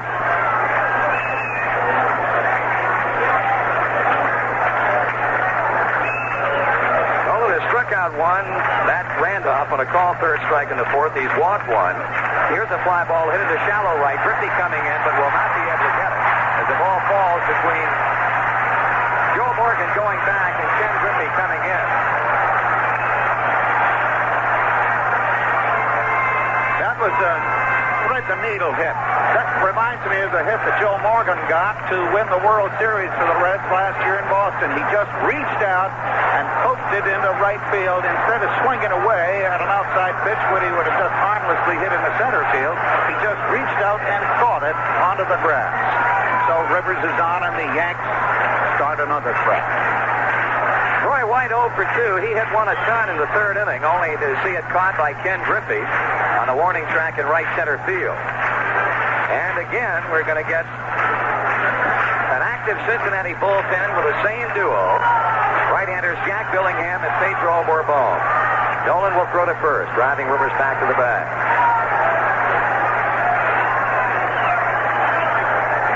Now the pitch to White. That's high, ball 1. What do? Do you send Mickey? I'll tell you, Win, the way things have been going for him, I think I'd take a shot at it. Nothing has gone right for them in this series. They have their backs to the wall. It is against percentage baseball. They're trailing. Here's a called strike, but I think I would. Right now, it looks as if Billy Martin does not have that in his repertoire, but we'll have to wait and see. He just flashed a set of signals, could be meaningless to Hauser. Hauser has signaled over to first. I don't think Mickey's going on this pitch. Not on the throw to first base as Rivers steps back. 1-1 to count on Roy White. Rivers has opened the 5th inning for the Yankees with a base hit. White swings and hits a high fly ball into shallow left. Foster is right there as he pounds the glove, and he puts it away. We'll bring up Thurman Munson, who's working on a perfect night. A single, a run scored in the 1st inning, and a single in the 3rd. Munson has been hitting so consistently to right field, it's conceivable the Reds are conceding him that base hit to cut down on his home run power, a la Johnny Bench. In a similar situation, Bench hit the foul pole on the fair side. Munson has the power to do the same thing, but they've been feeding Munson those breaking balls on the outside. He's been riding with the pitch and singling and then occasionally hitting a double into right field.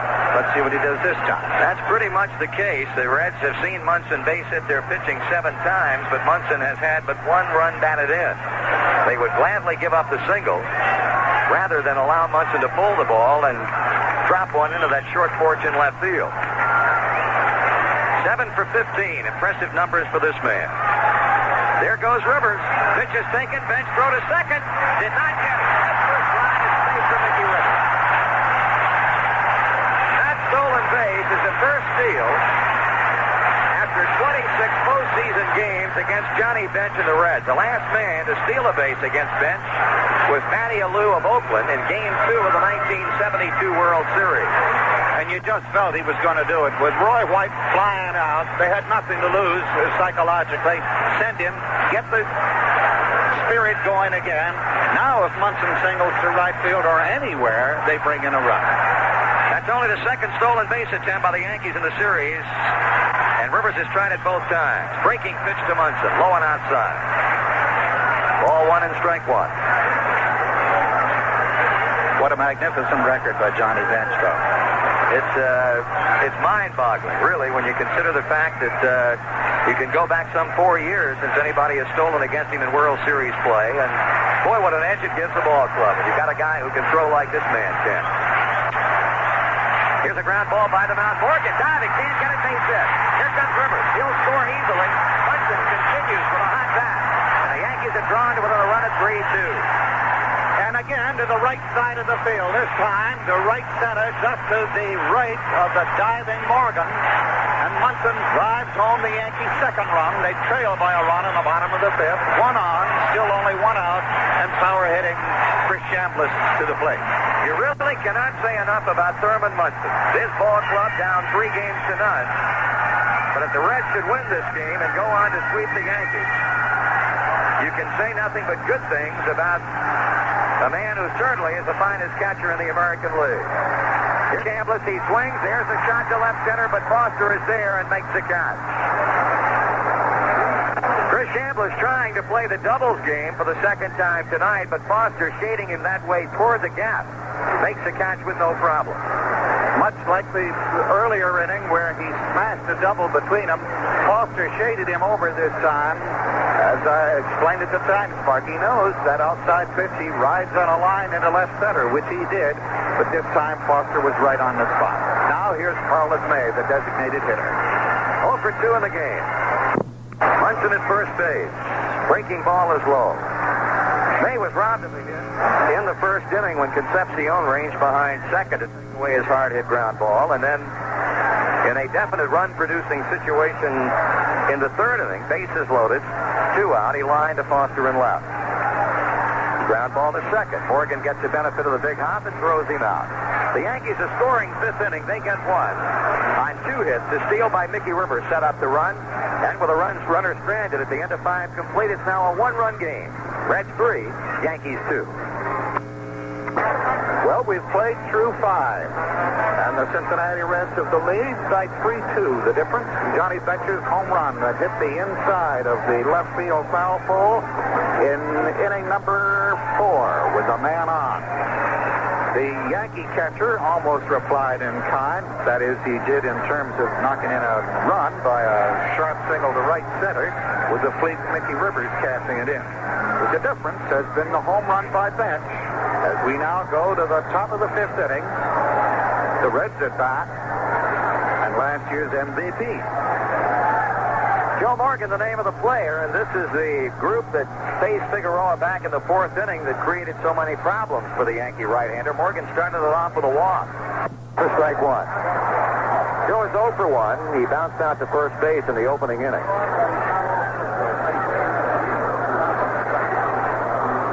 Morgan takes his pitch on the outside corner for strike 2, and he is openly arguing with Bill Deegan.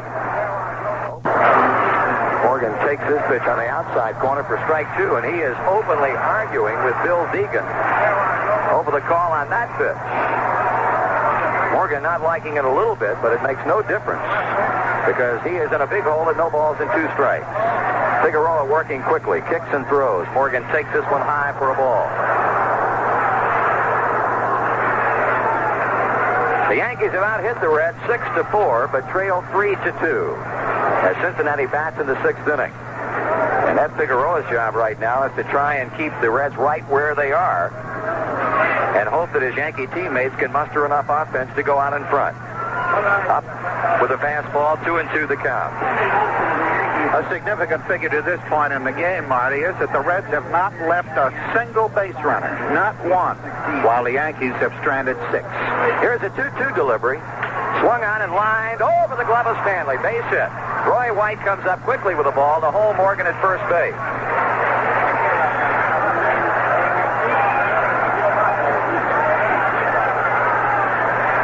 Joe Morgan has his 5th World Series hit of 1976 as he opens with a line drive over Stanley's glove in left center. That'll bring on Tony Perez. Tony is 0 for 2 with a ground out to first and a fly ball to center. Oh, check that figure on the Reds, Marty. They left 2 on in the 3rd inning. Joe Morgan has now hit safely in 7 consecutive World Series games, by the way. The pitch to Perez is cut on, a slow-hopping ground ball to third. Nettles will not have a play at second. Instead, gets a sure out on Perez at first. So the Reds have a runner in scoring position on an inning-opening hit by Morgan, a slow high chop to third that results in Perez being gunned out. It'll bring on Danny Dreesen. He's flying to left. He's popped to the catcher. Grant Jackson and Dick Tidrow, a left-hander and a right-hander respectively, loosening up for New York. Dreesen, who had the big game here on Tuesday night. 5 for 13 in the World Series, a couple of doubles, a home run. Morgan checking the whereabouts of Freddie Stanley as he leads at second, and Dreesen swings and misses on the first pitch.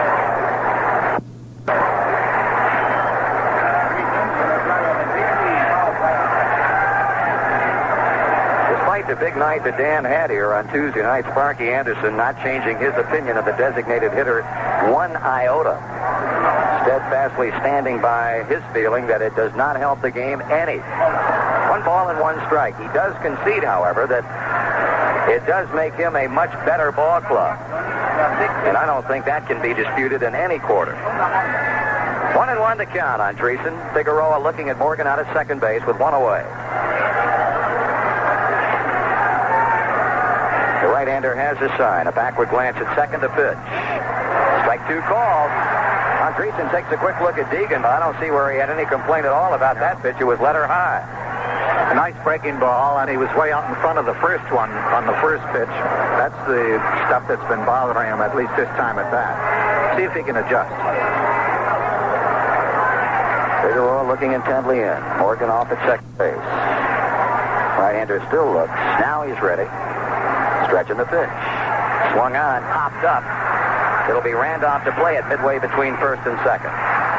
2 down for the Reds with the coming of left fielder George Foster to the plate. It was another breaking ball. Marty had him completely fooled. There goes Billy out to talk to his pitcher. And I don't blame him. Foster was walked the first time. The second time, he hit that ball on a line into center field. Only gravity stopped it. Well, I would imagine that Billy Martin went out there just to ask Ed Figueroa what he wanted to do. Do you want to walk Foster intentionally with first base open to pitch to bench, or do you want to take your chances with Foster? Against this particular ball club, I guess you could toss a coin. Yeah, come see, come saw. They walked Morgan the other day, and Perez wins the ball game. As Wynn mentioned, Foster 1 for 1 with a walk. He has an RBI, and he is the main man insofar as RBIs are concerned in this World Series. He's driven in 4 and has a chance to once again give the Cincinnati Reds a 2-run lead if he can base hit Figueroa. 2 out, Morgan at second base. Here comes the pitch, and Foster takes it low for a ball.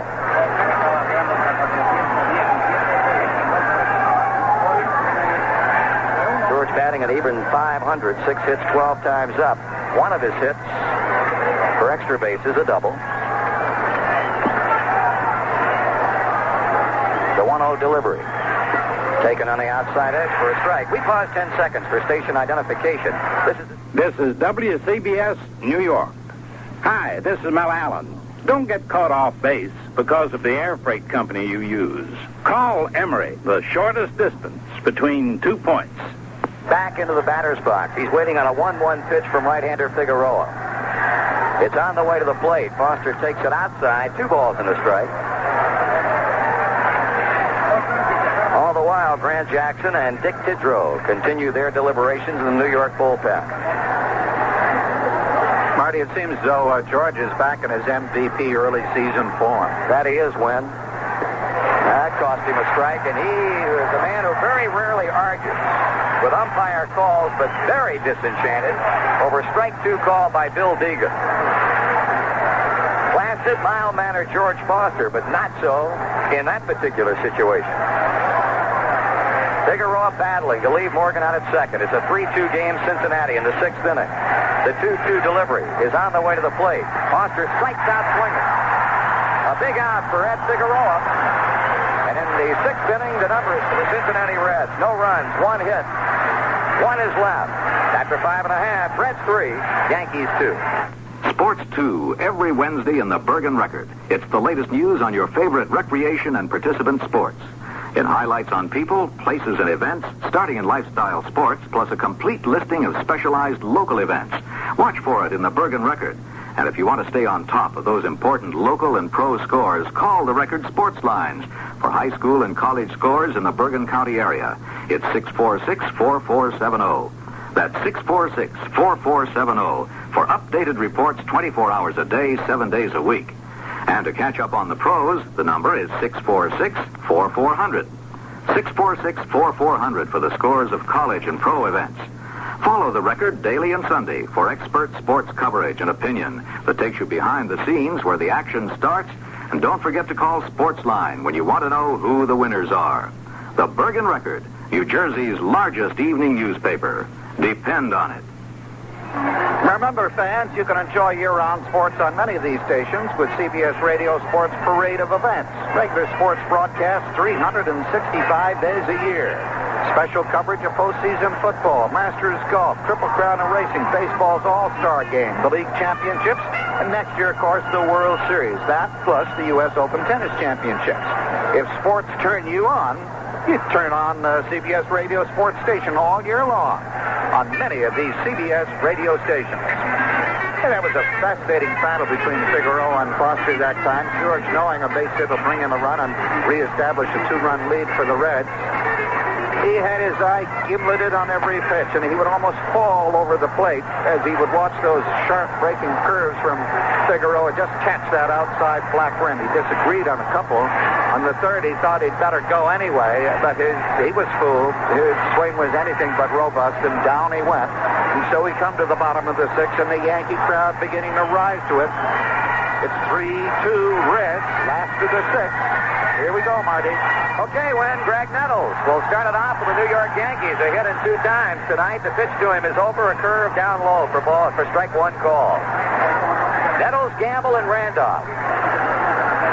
Gary Nolan, who has pitched in trouble in every inning but the 2nd, is hoping for better things here in the 6th.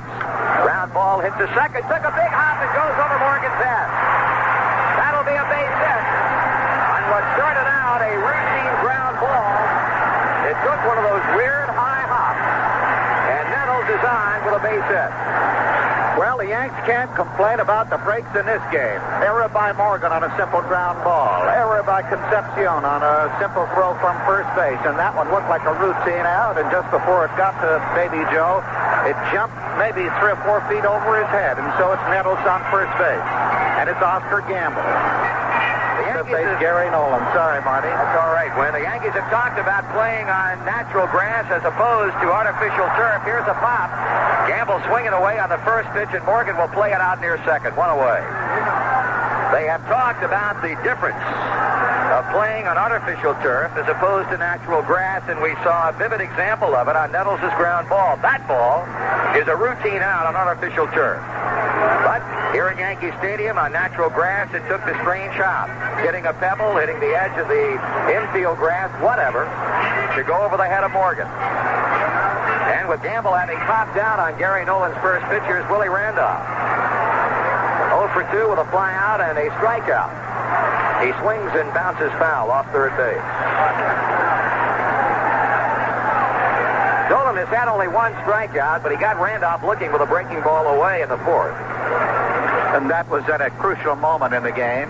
Willie had just missed an attempt at a bunt. Nettles, anticipating the play, had gone from second in the direction of third, was an easy out. And boom, boom, there were 2 outs just like that.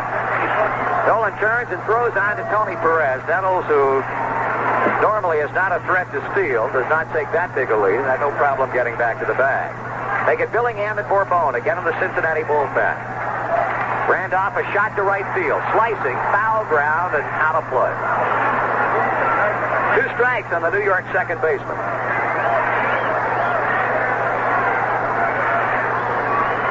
There's been nothing but activity in not only the Reds bullpen, but also the Yankee bullpen tonight. Nice way to keep warm for the guys. Not a bad idea. We noticed out in the Red bullpen before the game, Marty, they have about 4 stoves out there. Nolan back on the pitching rubber, looking into Johnny Bench. The Reds up by 1 run. The Yankees have Nettles at first, 1 out. Randolph checking his swing. Bench bluffs a throw to first base. Ball 1, strike 2.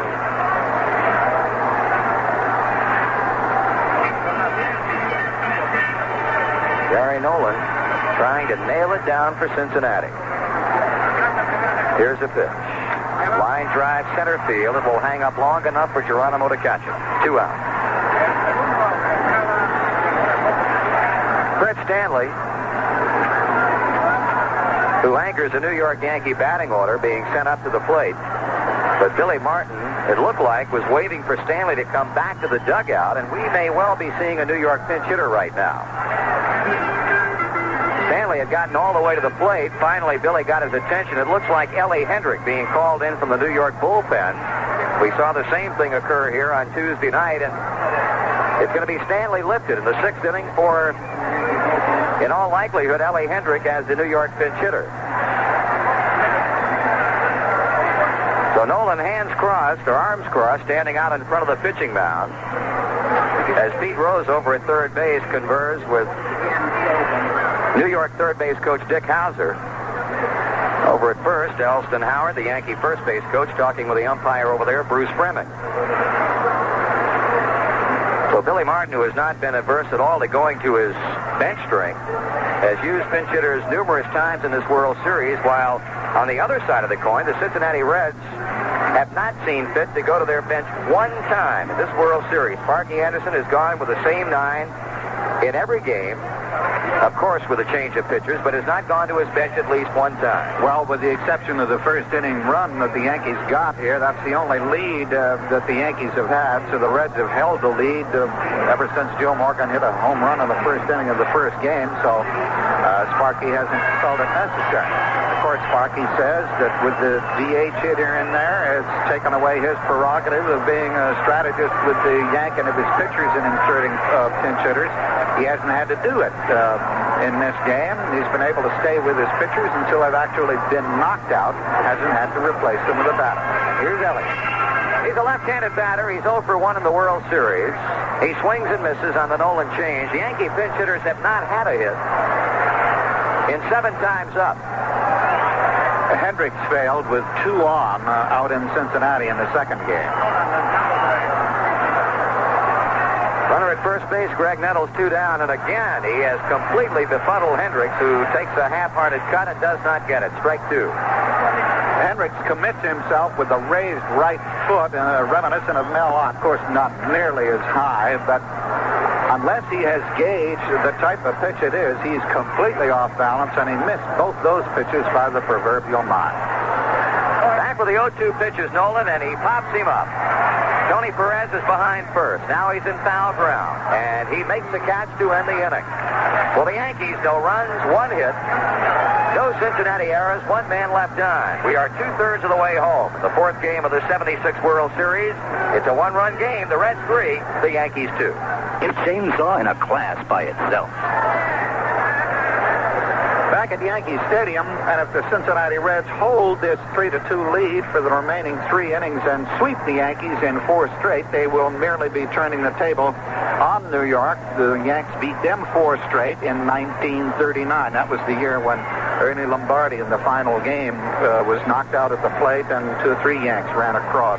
That was a never-to-be-forgotten play. They called it the Lombardi snooze. Not entirely fair to Ernie. He had been hit severely. Incidentally, in that game, as I recall it, or that series, Lou Gehrig sat on the bench. That was his last year. He did not play. He had left the game earlier in the year, and It was the end of his career of 2,130 straight games.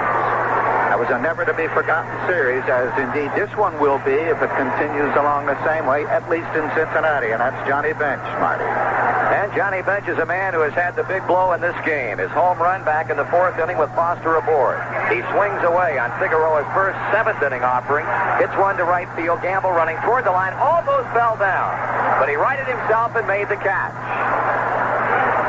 It looked for an instant as if Gamble was going to go to the seat of his pants as he came in to play the ball, but regained his footing and caught Johnny Bench's high fly ball. He did skid for a moment, but didn't go. Cesar Geronimo is 1 for 2, a single in the 3rd. He bounced down to the shortstop in the 4th inning, and speaking of shortstops, the Yankees have a new one, Jim Mason. Fouled out of play. Figueroa has pitched well. He's given Cincinnati only 5 hits, but made the mistake pitch to Johnny Bench in the 4th inning. That had the Reds out in front 3-1. New York scored 1 in the 5th inning. It's presently a 3-2 game. Strike 2 call on the inside corner, Beltai. Neither pitcher noted as a strikeout pitcher, and that's held up tonight. Figueroa has fanned 1, Foster in the 6th inning, and he has gotten another one as he gets Geronimo looking. Inside edge of the plate, strike 3 is called. So Ed Figueroa blowing into his right hand as he stands off the back slope of the mound, working on what he hopes will be an easy 7th inning. He has gotten Bench fly ball right. He has punched out Geronimo looking. He'll be facing Davey Concepcion, who's 0 for 1 with a walk. Figueroa from Puerto Rico is blowing on his fingers to keep his hands warm. Gets a strike in to Concepcion. And Concepcion from Venezuela, prior to the start of the game in the warm-ups, had a stocking cap, a ski cap under his baseball hat. Strike 2 call. Figueroa moving the ball around with tremendous effectiveness. It was strike on the inside of Concepcion. It's strike on the outside. And Davey has just gotten right up into Bill Deegan's face to argue the call on strike 2. He's standing out away from the plate now and pointing emphatically as he tries to make a point to Deegan. Here's a pitch.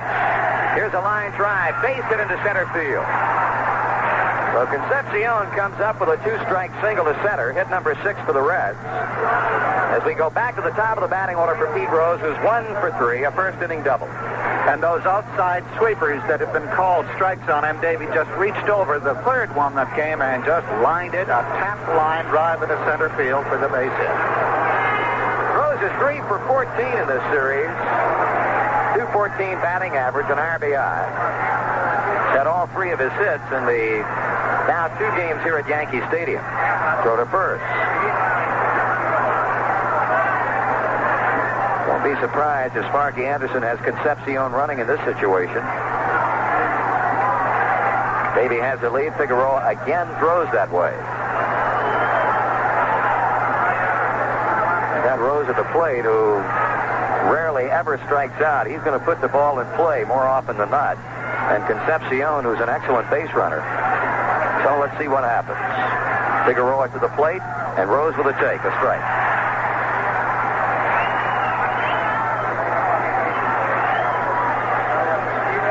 Yankee bullpen is quiet, so too is Cincinnati. On the top of the 7th inning. Outfield straight away for the Reds' 3rd baseman and captain. Here's a pitch. He started to go, but held up. It was just high. 1-1. This is how the Reds cost you. Sure, it's just a man on first base, but he's a man who's almost a sure bet to steal, forces the pitcher to use that much more nervous energy, tenses up the catcher, forces the infield in every way. Figueroa, long pause at the belt. There goes a runner. Pitch is taken. Munson's throw to second. They got it.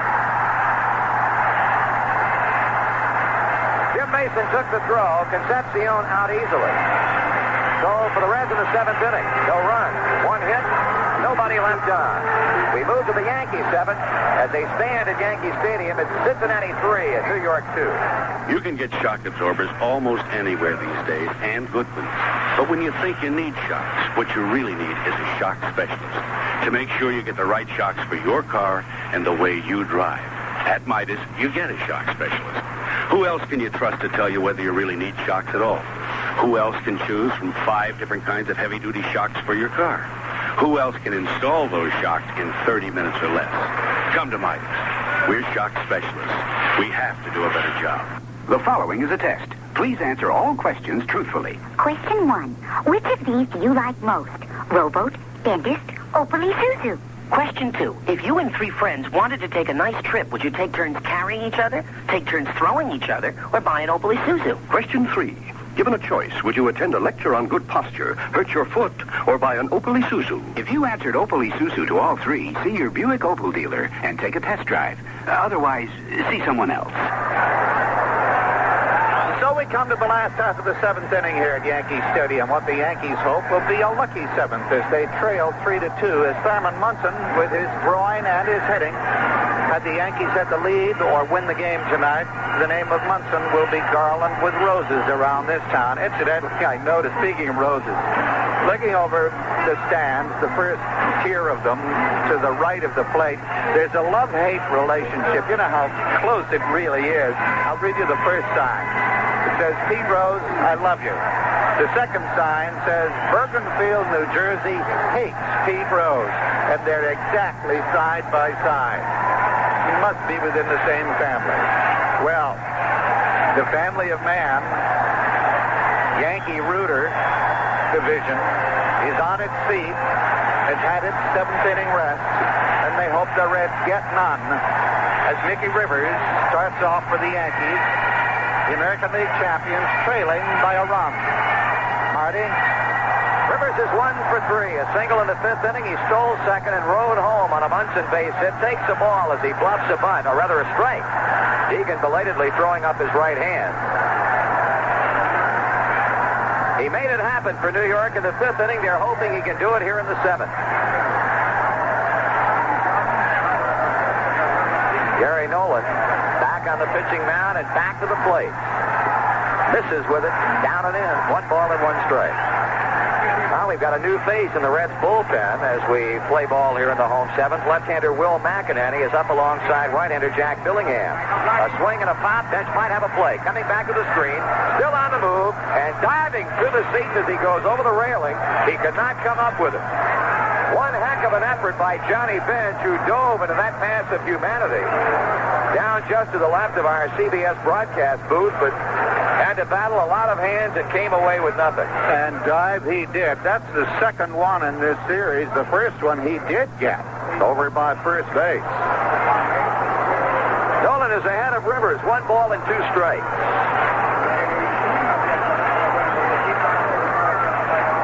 Gary Nolan pacing himself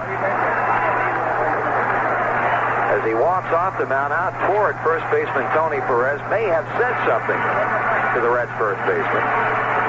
Now is on the mound. Rivers in that unique crouch of his. Waiting on the pitch, he lines one. Left center field. Geronimo Foster, it'll be Foster to play it. 1 down. Mickey tried to poke that one in between the fielders, the left fielder and the shortstop, but he got it just a little too high up in the air, and Foster was able to get to it. Now the Red infield plays, 2 or 3 steps back. They were all in tight in respect to Rivers' speed. And a Roy White, 2 for 13 in the series and 0 for 3 tonight. Bounced down and flied out twice. Ball to him is just high. Cincinnati getting all 3 of its runs in the 4th inning. New York scored first. They got a run across in the 1st inning, another one in the 5th. 2 balls and no strikes. And at this point, Sparky Anderson will not hesitate an instant in going to his bullpen if he feels like it's necessary. 2-0 the count on the batter, switch hitting left fielder Roy White. Nolan takes a big, settling, deep breath. Goes to the wind, he pitches, and he gets a strike in. Now, Roy White is not happy about that call, and I'll tell you, Bill Deegan has been the focal point of a lot of controversy tonight. Numerous batters on both ball clubs have argued calls.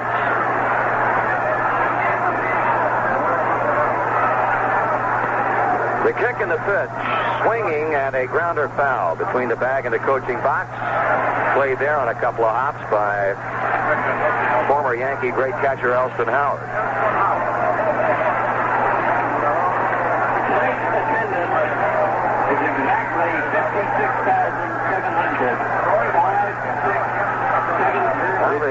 Did you hear that attendance call, Marty? 56,700.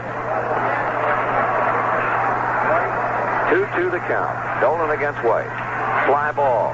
Hit shallow. Right center. Back Morgan. In Geronimo. Caught by Geronimo on the run. That's out number 2, as Geronimo had to come quite a distance for that ball, but in typical Cesar Geronimo fashion, he made it look routine. So here is Thurman Munson, and this crowd, and appropriately so, give him a big round of applause because he has done his job tonight. 3 for 3. 3 singles. He has scored a run. He has knocked in a run. 35 times in World Series competition, a player has had 4 hits in a game. The last time it has been done, in 1973, Rusty Staub of the Mets and Reggie Jackson of the A's had 4 hits in a game in that 73 World Series. Not only that, but Munson has 5 consecutive hits after going 2 for 2 his last couple of times up on Tuesday night. Nolan gets a pitch in on him, and a bad-handled foul ball trickles to the Cincinnati dugout. It's going to be interesting to see if Nolan still pitches him outside, whether they'll give him right field, and whether Munson is able to take it. Well, every batter who comes up for the Yankees right now represents the tie and run. Reds 3, New York 2, with 2 outs in the home 7th inning. Munson looking for his 4th hit as Nolan serves up the 0-1. That is grounded foul again. And again, it goes to the Cincinnati dugout. Strike 2.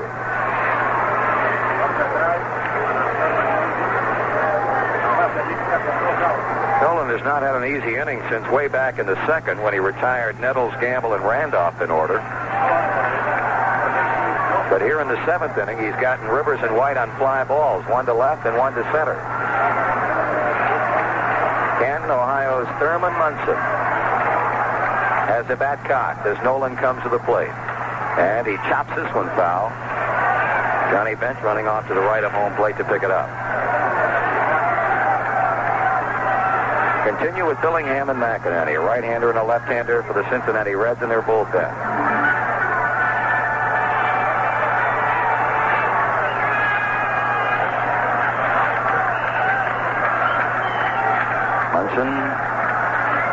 Waving the bat around, Nolan patiently waiting on the mound for Thurman to get back in and get ready. He's ready, and the 2-strike pitch again. Missing with a breaking ball. On deck is first baseman Chris Chambliss, who knocked in the first Yankee run with a double in the 1st inning. Nolan to the motion, and a pitch. Shot foul. Well, Munson was taking a shot the other way again. To right field. He's a master at that. Every one of his hits tonight have been to the right side, 2 of them to right center, and 1 sharply to right field. In fact, I haven't seen Munson pull a ball, maybe 1, this entire series. They've been giving him that outside of the plate, and he's been taking it. All of them line shots. Nolan keeps the advantage at 1 ball and 2 strikes. Munson swings, hard smash, and there's his 4th hit of the game as it goes into right center field. Thurman Munson, 4 for 4 tonight. 6 hits in his last 6 times up. And you've got to go all the way back to 1924 when Leon Goose Gosling had 6 consecutive hits for the American League Washington Senators, the last time that has been done. With the base hit by Munson, Sparky Anderson has bounced out of the Cincinnati dugout. He is on the Yankee Stadium mound, and he has signaled to his bullpen. He's going to be bringing on left-hander Will McInerney. to face a left-handed batting Chris Chambliss. Marty, 6 2/3 innings for Gary Nolan. He's allowed the 3 runs, or rather the 2 runs and the 8 hits. 6 2/3 seems to be magic in Captain Hook's dictionary, because that was exactly how long he let Zachary go. 6 2/3, 6 hits and 2 runs. And so the situation, with Munson on first, 2 outs in the 7th inning, we're about to have a new pitcher. The score, Reds 3, Yankees 2, back at Yankee Stadium, and young Will McEnany of the Cincinnati Reds relief corps is warming up there in the mound as the Yankees have Thurman Munson on first, 2 outs in the 7th. They trail by a run. McEnany's previous appearance, 2 1/3 innings. He gave up 2 hits, 1 strikeout, and allowed no runs. This in contrast to his comparative lackluster efforts towards the end of the year in the regular season, when his earned run average was some 4 runs plus, but McEnany's pride was touched, as he later said, and he'd been one of the 2 Gold Dust twins that Sparky could call on at will the previous year. McEnany and Eastwood, they had done the job for him, and young Mr. McEnany had done it in this series, at least so far. He now is brought in to face Chris Chambliss, who, for a left-handed hitter, Marty, hits left-handers better than average. If you get inside to him, he can pull. We've told you a couple of times already, if you get outside to him, he can find that left center alley. In fact, Foster is playing right practically over in left center. They're giving him the left field foul line. Okay, Marty. Okay, McEnany against Chambliss. Pitch. Check swing, ground ball, hit towards second. Morgan charges up. He throws, and that's the inning. It's ironic because it was in the 7th on Tuesday night that McEnany came on to face Chambliss. He bounced him out. Perez to McEnany covering, and this time the Springfield, Ohio native throws 1 pitch and retires Chambliss to get the Reds out of the 7th inning. No runs, 1 hit, 1 left, and at the end of 7 full, the Reds 3 and the Yankees 2. The Reds, winning this one 4 straight, they would become the 6th team in history to do it. It would be the 12th time it's been done. The Yankees, of course, they're the guys that own the patent on that sweeping 4-0. They've done it 6 times. They did it twice in a row in 27 and 28, and twice in a row in 37 and 38. You know, Marty, the Reds, if they win this game, will have won 7 postseason games in a row, including last year's against the Red Sox, and it would be 8, and these 7 this year. Here's Pete Rose. He was at the plate when Concepcion was caught stealing in the 7th inning. Rose takes a pitch low from Figueroa. Pete 1 for 3, a double in the 1st, reached on a fielder's choice in the 3rd, and a fly ball to Roy White and left in the 5th. So the Red starting pitcher, Gary Nolan, is gone. Figueroa is still out there for New York. Swing and a high fly ball. Left center driving Rivers back. He's tracking it, and he makes the catch.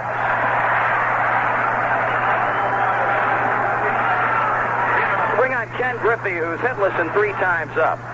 The pitching line on Gary Nolan, who right now stands to win it for the Reds. He gave up 8 hits and 2 runs, both earned. In 6 2/3 innings, he struck out a batter and walked 1.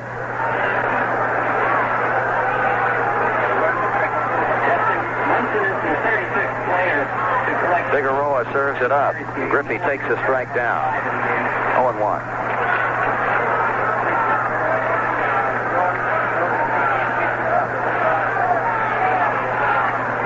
Left-hander Sparky Lyle is throwing for New York. Their bullpen out in deep left center field. Griffey bunts third base side. Here is Nettles allowing the ball to roll, and it goes foul. Nettles swooped in on that ball. He started to play it, then saw the direction it was going, decided to take a chance, and it pays off as the ball goes foul 3/4 of the way down toward the third base bag.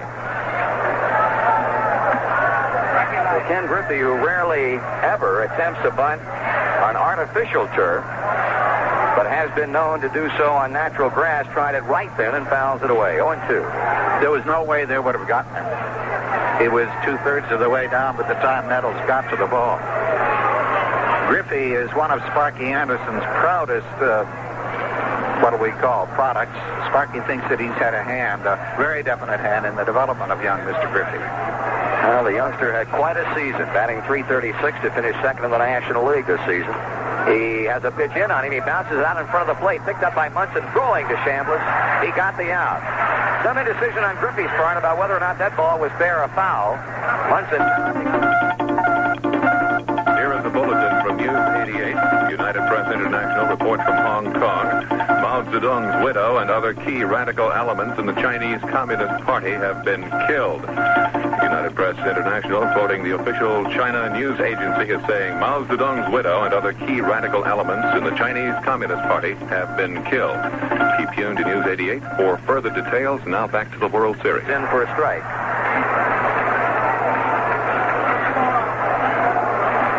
Morgan a home run in this World Series in Game 1 at Riverfront Stadium in Cincinnati off Doyle Alexander. Takes a pitch outside. 1 ball and 1 strike.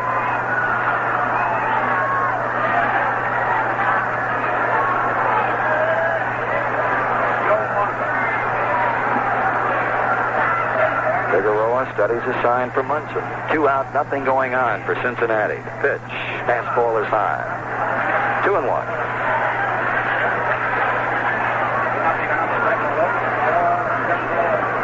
Tony Perez kneeling in the on-deck circle.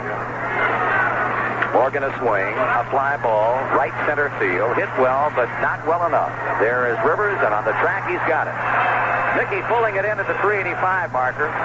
The Reds are out 1-2-3 in the 8th inning, and after 7 1/2, it remains the Reds over the Yankees 3-2. On his own, and we have a new batter for the New York Yankees. Switch from the left-hander to the right-hander, of course, and that brings on Lou Piniella.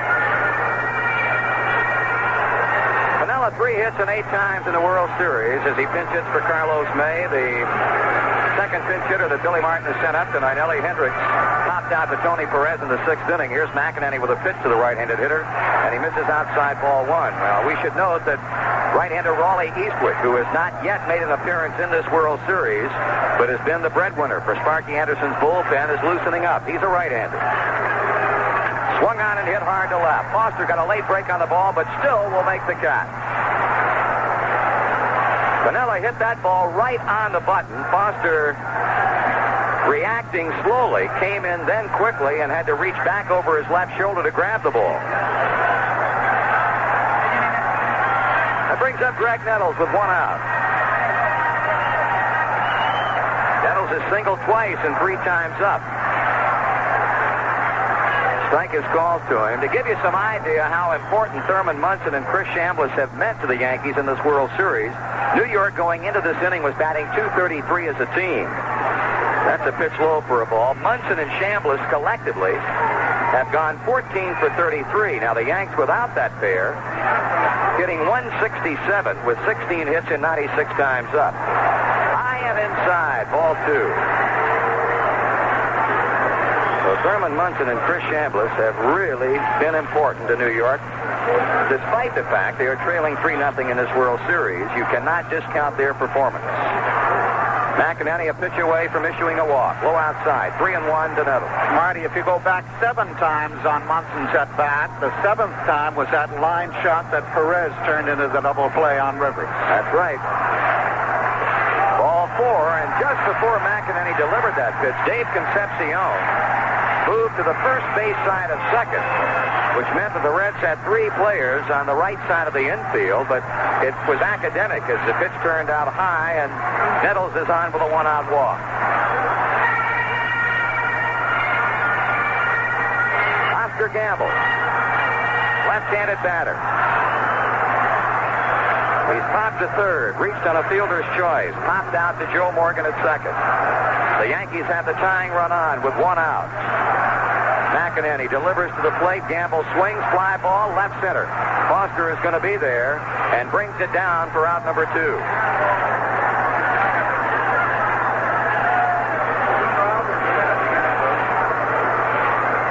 Willie Randolph will step in. Hitless and 3 times up tonight. Randolph in the series is now 1 for 13. Bringing in that left-hander McEnany really hurts the Yanks because most of their power, even on the bench, is on the left side. Nettles taking his lead. McEnany looks that way, throws to Randolph, had him swinging at a pitch down, strike 1. Cincinnati trying to make that 3-run 4th inning stand up. for a win in Game 4 and a sweep in the 76 World Series. McInerney delivers. Randolph swings. Bouncing ball shortstop. Concepcion throws to Morgan. The force of Nettles. And the Yankee eighth inning is history. No runs, no hits, one left. We move to the ninth inning. Cincinnati 3, New York 2. Some people go to extremes to tell you how good their shock absorbers are. After thousands of miles of driving on the back roads of Morocco, our new shock absorbers still hold up. Tina the elephant has been standing on our new shocks for 3 days. Our new chromium-plated shock absorbers are encased in a magnetically sealed aluminum cylinder, then heated to a temperature of 10,000 degrees. At Midas, we tell you how good our new Lifeguard shock absorbers are with a piece of paper. It's called a guarantee. It says if anything goes wrong with our new Midas Lifeguard shocks, we'll replace them free for as long as you own your American or foreign car or light truck. There are 228 different Lifeguard shocks. One of them is right for the car you drive, the way you drive. The new Lifeguard shock absorber from Midas, guaranteed whether you drive through the Baja or the back roads of Morocco. When it comes to what's under your car, at Midas we're specialists. We have to do a better job. In one inning or a game or two, depending upon what happens, it's hot stove league time for baseball fans. A time to rehash, talk about trades, potential trades, talk about idiots that run out on the field, all that kind of stuff. You want to make your hot stove league season more comfortable? Well, why don't you get your season tickets ahead for 1977? The plans are on the record for all the teams. And all you have to do is make a call to any team's ticket department and have your ticket set aside. Do it right away, why don't you? Businesses will find their season tickets very useful for entertainment. This preceding announcement has been brought to you on behalf of Major League Baseball. And an exuberant fan has just made a reservation for the local jail. His room is all ready, and he's on his way. And there's one inning left in the 1976 baseball season for the New York Yankees at any rate. Trailing 3-2, the Reds now come to bat, hoping to protect their lead, and here's Perez. Marty? Here's Figueroa's pitch. It's over for a called strike. Tony Perez's bat has really been cooled off since the series shifted from Cincinnati to New York. He had 5 hits in the first 2 games, has not had a hit here at Yankee Stadium. 1 ball and 1 strike to him. Tonight, he's bounced to first, fly to center, and grounded out Nettles to Chambliss. Sparky Lyle, left-hander. Dick Tidrow, right-hander. Double barrel action for the New York Yankees in their bullpen. Swing and a ground ball, foul at third base. Perez taking a shot down the line, but the ball goes foul and ricochets off the wall out toward left fielder Roy White. The Reds have had only 6 hits. And again, the big blow in this game up to this point was a 2-run 4th-inning home run by Johnny Bench. After Foster had base hitted Joe Morgan home from second with a single to left, Bench homered right down the line. To make it a 3-1 game, New York threw a run closer with 1 in the 5th, but nobody has scored since that time. Perez behind on a ball, 2 strikes.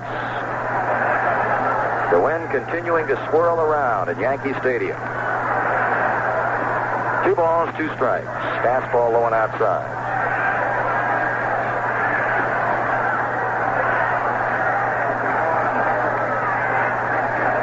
Figueroa bending at the waist to get the sign from Thurman Munson, and now the break-even delivery.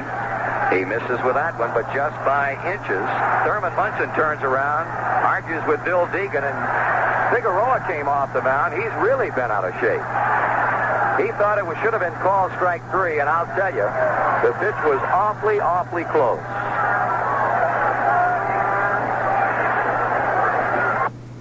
Well, Tony Perez may well have gotten a break on that pitch. Billy Martin shouting from the New York dugout, he's not happy. And the string out. Figueroa against the waiting Perez with a payoff on the way to the plate, swung on and fouled off to the right. And that'll climb out of here into the upper deck and foul ground.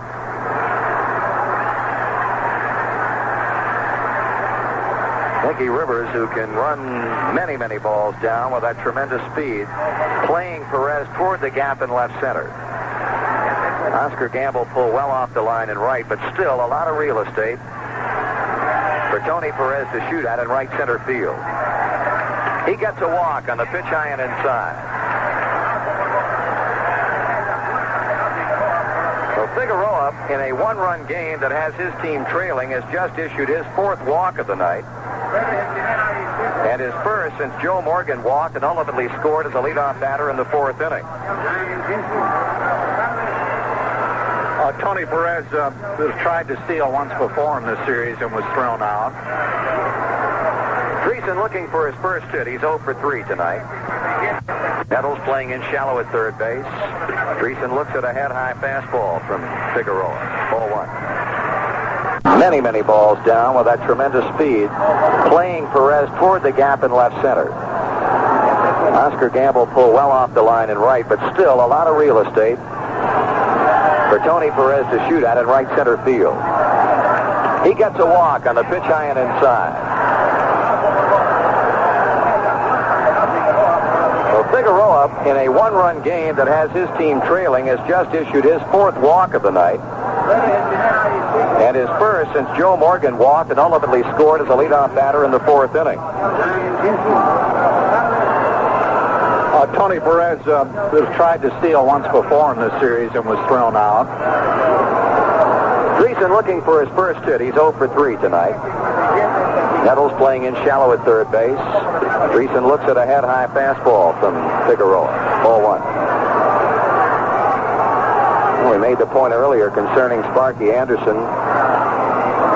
The likelihood that he would go quickly to his bullpen. You have to feel right now that Billy Martin would have no choice in doing the same thing. He can ill afford to allow the Reds to score one or more runs in this ninth inning and hope to come back. Check swing and a strike to him. 1-1. And he continues to get Sparky Lyle and Dick Tidrow ready. Well, he's got two right-handed batters coming up in Foster and Bench, and then two left-handed batters. No, one left and then a right. 2-1. Figueroa just missing by inches on a couple of pitches. One to Tony Perez, and that particular delivery to Danny Dreesen that was just high. Yankee infield, a double play depth. Perez has walked to begin the ninth inning. Figueroa, an affirmative nod of the head as Munson hangs aside. Pause at the belt. Check a first pitch. Swung out and fouled. That'll be off to the left and out of play. 2-2 to Dreesen. We've had one run game in this World Series, and that, of course, was Sunday night when Tony Perez singled off of Catfish Hunter in the bottom of the ninth inning to produce a 4-3 win. And the Reds are in the ninth inning against the Yankees, leading 3-2 in this one. Chambliss holding against the leading Perez at first base. Big gap on the right side of the infield for Dreesen, who can pull the ball. Here's a pitch. He takes it. It bounces away from Munson, rolling toward the Cincinnati dugout at the near end. Perez takes a turn and will hold at second base. So Figueroa comes up with a very poorly timed wild pitch on the part of his Yankee club as Perez goes to second base. Nothing whatsoever Thurman Munson could do about that one as it bounced in front of him, appeared to hit off of his shin guard and bounce over toward the Cincinnati dugout.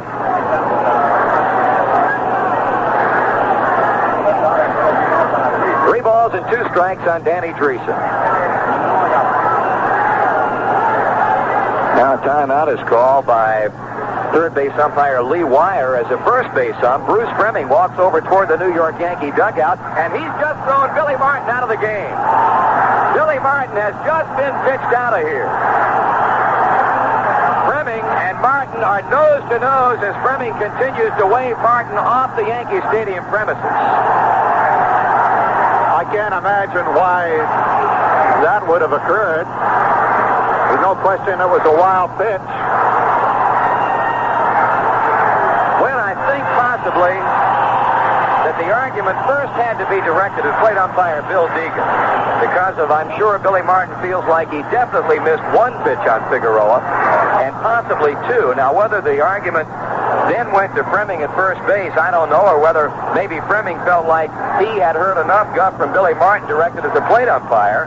Words were exchanged in that one-on-one duel, and Martin ultimately thrown out. Well, Fremming made no bones about it. It was almost instantaneous, the wave of the arm, you're out. And he was a good 30 feet away from Martin. Here's a 3-2 pitch to Dreesen, swinging a foul ball. The wind must be blowing very strongly that way for him to have been able to hear anything that Martin said. And Martin came out of that dugout after him. The other umpires came to their fellow umpires' aid, pushed Martin away, and Martin is gone. Figueroa, who walked Perez to begin the ninth inning, and earlier wild pitch Tony to second base. Throwing strikes to Danny Dreesen, and Dreesen staying in and keeping it at 3-2 with foul balls. The right-hander cranking it up. He works to the plate, and Dreesen gets his second walk that Figueroa has given up in this ninth inning. Yogi Berra is coming out of the box, and I'm certain that means that Figueroa's had it. Yogi has now taken over the Yankee management. Incidentally, the banishment of Billy Martin is the first since, in the 60s, Earl Weaver of the Baltimore Orioles, another quick-to-temper manager, was removed from the premises, and now Eddie Figueroa will leave.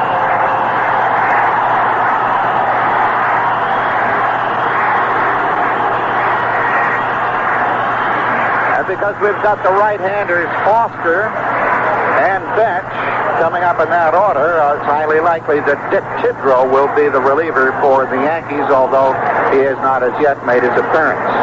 It's difficult to see because they come on a sedan, and you can't really tell until they get out of the car right down here within our sight. But we do have a momentary halt on the top of the ninth. There are no outs. Perez on second, Dreesen on first, both the result of walks by Eddie Figueroa. And Yogi Berra, who has taken over the management of the Yankees with the banishment of Billy Martin moments ago, likely because of some calls at the plate by American League umpire Bill Deegan. Although the heat has been from both benches almost equally. The Reds have complained from time to time. Perez himself complained on his time at bat in which he ultimately walked.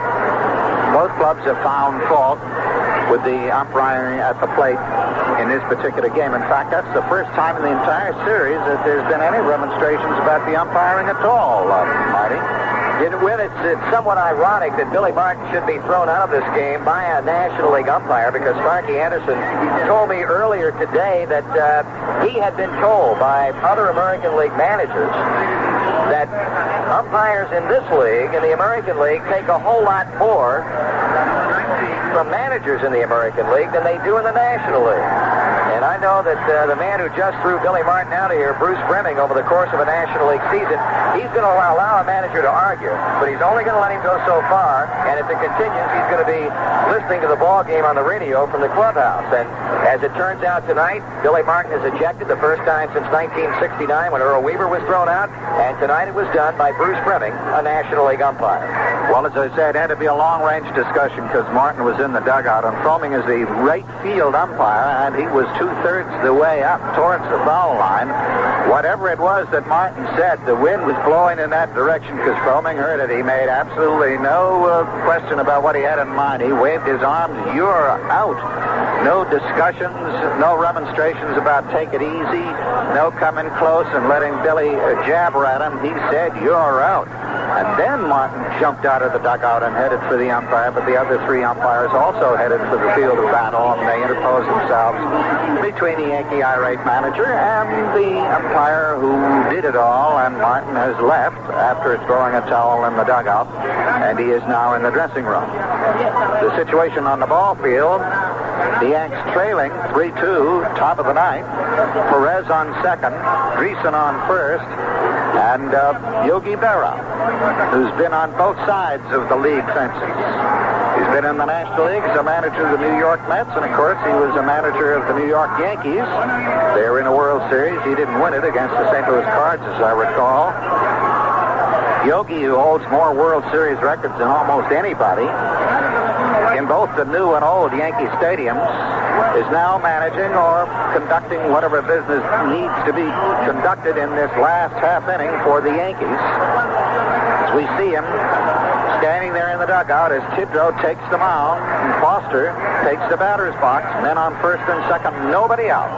Tidrow's second appearance in the series. He worked 2 innings of 2-hit shutout baseball in relief on Tuesday night. He's ready with a pitch to Foster, and it's cut out and hit in the air to center field. Mickey Rivers circling as Perez wants to tag and go to third. The catch is made. Here comes Perez toward third base, and he's going to be uneasily sliding as Jim Mason cut off the throw from Rivers, threw on to Nettles, but not in time to get Perez. So the Reds once again take advantage of the weak arms in the New York Yankee outfield, with Perez moving up a base on the Foster fly ball to Rivers. Danny Dreesen holding his ground at first base, and here's Johnny Bench. The so far telling blow in this game, a 2-run home run to left field in the 4th inning. The Yankee infield will lay back at double play depth. Mason pulled in toward the hole at shortstop. Tidrow will throw first to Chambliss as Dreesen steps back to the bag.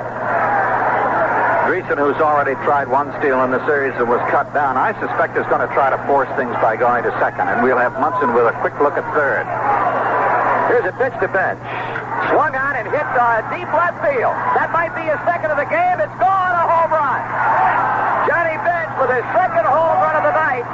The ball bouncing out of the stands in left field. Roy White trying to decoy him, but the left field umpire, Lou DeMiro, was out there signaling home run, and Johnny Bench has been the man of the hour for the Cincinnati Reds tonight as he homers for the second time, and the Reds now lead by 4 runs at 6-2. That was a line shot right over the 387-foot mark, just over the bleacher wall, the retaining wall there. White did his best, but he couldn't get to it. That's the 24th time that a player has hit 2 home runs in a World Series game as Geronimo fouls off the pitch. The man who holds a record for most homers in a game, George Herman Babe Ruth, who hit 3 of them on October the 6th, 1926, and October the 9th, 1928. He did it twice. And somebody in Cincinnati told me earlier, Marty, that Johnny Bench has not had a particularly good year. Well, I'll tell you, right now, he's got to be the most valuable player in this 1976 World Series. That one is fouled away, and the count is 1 ball and 1 strike on Geronimo. That a much different type of home run. Bench hit a high towering drive that hit the screen on the left field foul pole with Foster on in the 4th. And this one a low line drive that just got into the lower deck and left. That one fouled out of play. This has been a catcher's series. Both men have been very effective, Munson and Bench. Bench has allowed but a single stolen base. As you know, Munson has had 6 straight hits, but all of them singles. Bench has had the 2 telling blows in this game.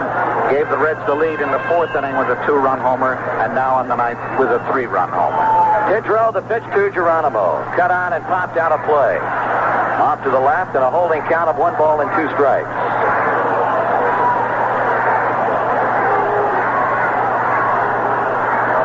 You can close the book on Ed Figueroa. He goes 8+ innings, allows 6 hits, 5 runs, all earned, with 5 walks and 2 strikeouts. 3 runs across, 1 out. Tidrow kicks and throws. Geronimo swings on a pitch out away from him and again fouls it off to the left. I suspect, Marty, you can leave all the statistics to the print media now, mostly the encyclopedias and the record books, because the Reds with a 6-2 lead, still at bat in this 9th inning with only 1 out. It's going to take the kind of a miracle comeback like the Philadelphia Athletics had against the Cubs in '29. Geronimo hits one hard by Chambliss and down the right field line. Going to the corner to play the ball is Oscar Gamble, but the ball bounces up into the seats, and Geronimo will get a ground rule double out of it. We'll pause now 10 seconds for station identification. This is the CBS and Radio Network. This is WCBS, New York. Hi, this is Mel Allen. If you have a shipping problem, Emery makes quick pickups, even on the telephone. Call Emery, the shortest distance between 2 points. Of all season long, and tonight in the 4th game of this World Series, it has been no different. Geronimo with a double following Johnny Bench's 3-run home run that has the Reds out in front 6-2. And it's Concepcion who's got a hit and 2 times up with a walk. He swings and he misses. Way out in front of an off-speed breaking ball. I don't mean to indicate that it can happen, but it has happened in that 1929 series. The Athletics were trailing 8-0, and the A's came up and scored 10 runs. Godwin bounced to third base. That's a fair ball. It goes by the diving Greg Nettles. That's going to get another run home as Concepcion rounds third and comes to the plate. And that is another ball that has bounced up into the seats. And another ground rule double for the Cincinnati Reds. Concepcion drives in a run. It's now 7-2 Reds. And Yogi Berra is making his second walk to the Yankee Stadium mound in this 9th inning. Dick Tidrow simply did not have it, as he has reached for a 3-run blast to left field by Bench, and then back-to-back doubles by Cesar Geronimo and Davey Concepcion. And so Tidrow is leaving as Yogi Berra, in his short stint as the manager pro tem of this New York Yankee club, makes his second trip in this inning out to relieve his pitcher. Tidrow came on with 2 men on by virtues of bases on balls. George Foster flied out to center field on the first pitch, allowing Perez to lumber into third base. And then, speaking of lumber, Johnny Bench used his to best advantage, a line shot just over the 387-foot mark, just above the leaping Roy White. Home run, his second of the game, to score 3 runs. Then in rapid succession, Cesar Geronimo, a 2-base hit. Dave Concepcion, another one, by the diving Greg Nettles on the third baseline to drive home Geronimo. And before you could say 1976, the Reds have scored 4 runs in this 9th inning. There's still only 1 out, and we're back at the top of the batting order with Pete Rose. The 9th inning, as Marty has indicated, has been a big inning for the Reds. They won the second game that way. You remember, Griffey forced an error, got to second, an intentional pass to Morgan, and Tony Perez, a line shot on the first pitch to left center, and the Cincinnati crowd went home happy. Now, we understand Brett Musburger's down there in the Reds dressing room. Brett, what's going on down there? Marty down here in the Cincinnati locker room right now. They are awaiting the victorious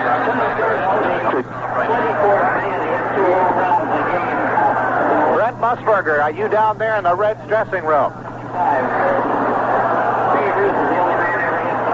I guess you are, but whatever the mechanics are of the situation, we were unable to reach you. And so, Brent, we'll have to wait until the end of the game, because obviously it's going to be champagne for everybody in the Cincinnati Reds dressing room. Because unless we have a miracle, I've been telling you about the Philadelphia Athletics coming up with 10 runs. The way the Reds are hitting the ball, the Yankees are going to have to come up with 10 runs in order to get back into this ball game. In the meantime, it's Sparky Lyle out on the mound for the Yankees. He came in earlier in this series in relief, I believe, of Doyle Alexander. He pitched 2 innings, allowed a single hit, and struck out 3. And so, even in his short stint, he has been the most effective of the Yankee pitchers in this series. Now things have quieted down. Sparky's taken his warm-up, but now they have another momentary halt.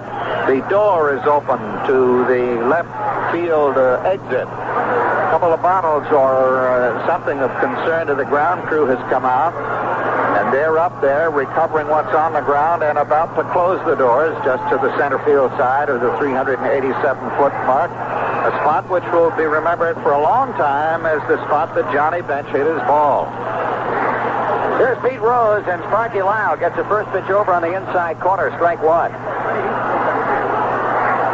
Walks have hurt the New York Yankees and hurt them badly tonight. 3 walks have turned out to be runs for the Cincinnati Reds in this game. Rose swings and misses at a high fastball, strike 2. Morgan walked and scored in the 4th inning, and Figueroa walking Perez and Dreesen here in the 9th inning. They both scored on Bench's home run. Then came the Foster fly out to center, the only out of the inning. Back-to-back doubles after Bench's home run by Geronimo and Concepcion made it 7-2. Throws a ground ball to second. Hit hard, but right at Randolph. He throws to Chambliss. That's the second out as Concepcion moves to third base.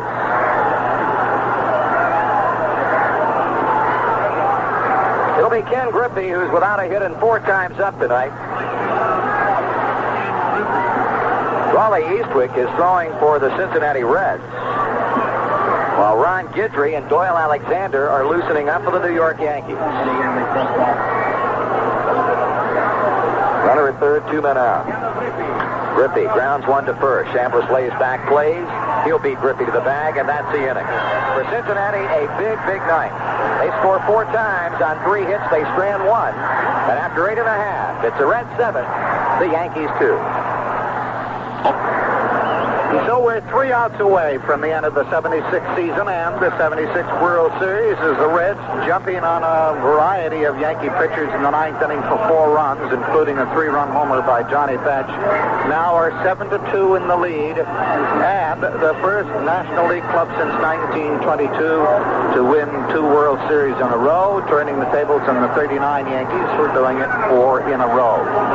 And we understand that the World Series hero, the most valuable player, has already been adjudged to be the guy that's hit the 2 home runs in this, the final game, Mr. Johnny Bench. I suspect Sparky Anderson, however, post-game will say it belongs to all 9 of them, including his pitchers.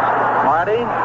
Okay, we go to the bottom of the 9th inning as Will McInerney is back out there. First pitch is swung on and fouled out of play. Otto Velez is pinch hitting for shortstop Jim Mason. So, as Lynn pointed out, Johnny Bench has already been named the 1976 most valuable player in this World Series. Velez checking his swing on a pitch away, 1-1. In all honesty, Marty, the Reds had not overpowered the Yankees at any point until this game, and only through the 2 home runs that Johnny Bench has hit. The 1-1 delivery, swing and a foul back. Well, I would agree with that, but that is very small consolation when you get beat 4 straight. Billy Martin has been talking about the blue pits that Cincinnati has had throughout the World Series, and at this point, I don't think anybody is going to really care about that as far as the Yankees are concerned. Swing and a miss. McInerney came in with a breaking ball in on his fist and struck him out. I think the hallmark in this series has been the utter lack of the New York Yankee hitting. They had their opportunities here until the 9th inning. They left 3 on and 2 on. We've only had 5 extra base hits in all 4 games. You'd have to go with those 2 consequential home runs by Bench as being the big blows of the series. Absolutely. First pitch to Mickey Rivers is line foul past the Yankee dugout, or Cincinnati dugout, along the third baseline. Rivers is 1 for 4. He has scored a run in the 5th inning. Reds relief pitching has been absolutely out of sight in this World Series. They have now given up no runs in 8 1/3 innings. McInerney has pitched 4 innings of runless baseball. Jack Billingham went 2 2/3 innings of no-run ball, and Pedro Borbon did the same in an inning and 2/3. McInerney, he can get his second save in this World Series. The strike 1 delivery to Rivers is cut on and line to third. Rose has got it. 2 out. The man who last year won the most valuable player in the World Series. Johnny Bench has done it in the 1976 edition, and the Yankees now come down to their final out as Roy White steps in. And Pete was playing right in on Mickey's throat, and that ball came a mile a minute. He stuck up his glove, caught it, motioned to Mickey, and that was it. White takes the first pitch, ball 1.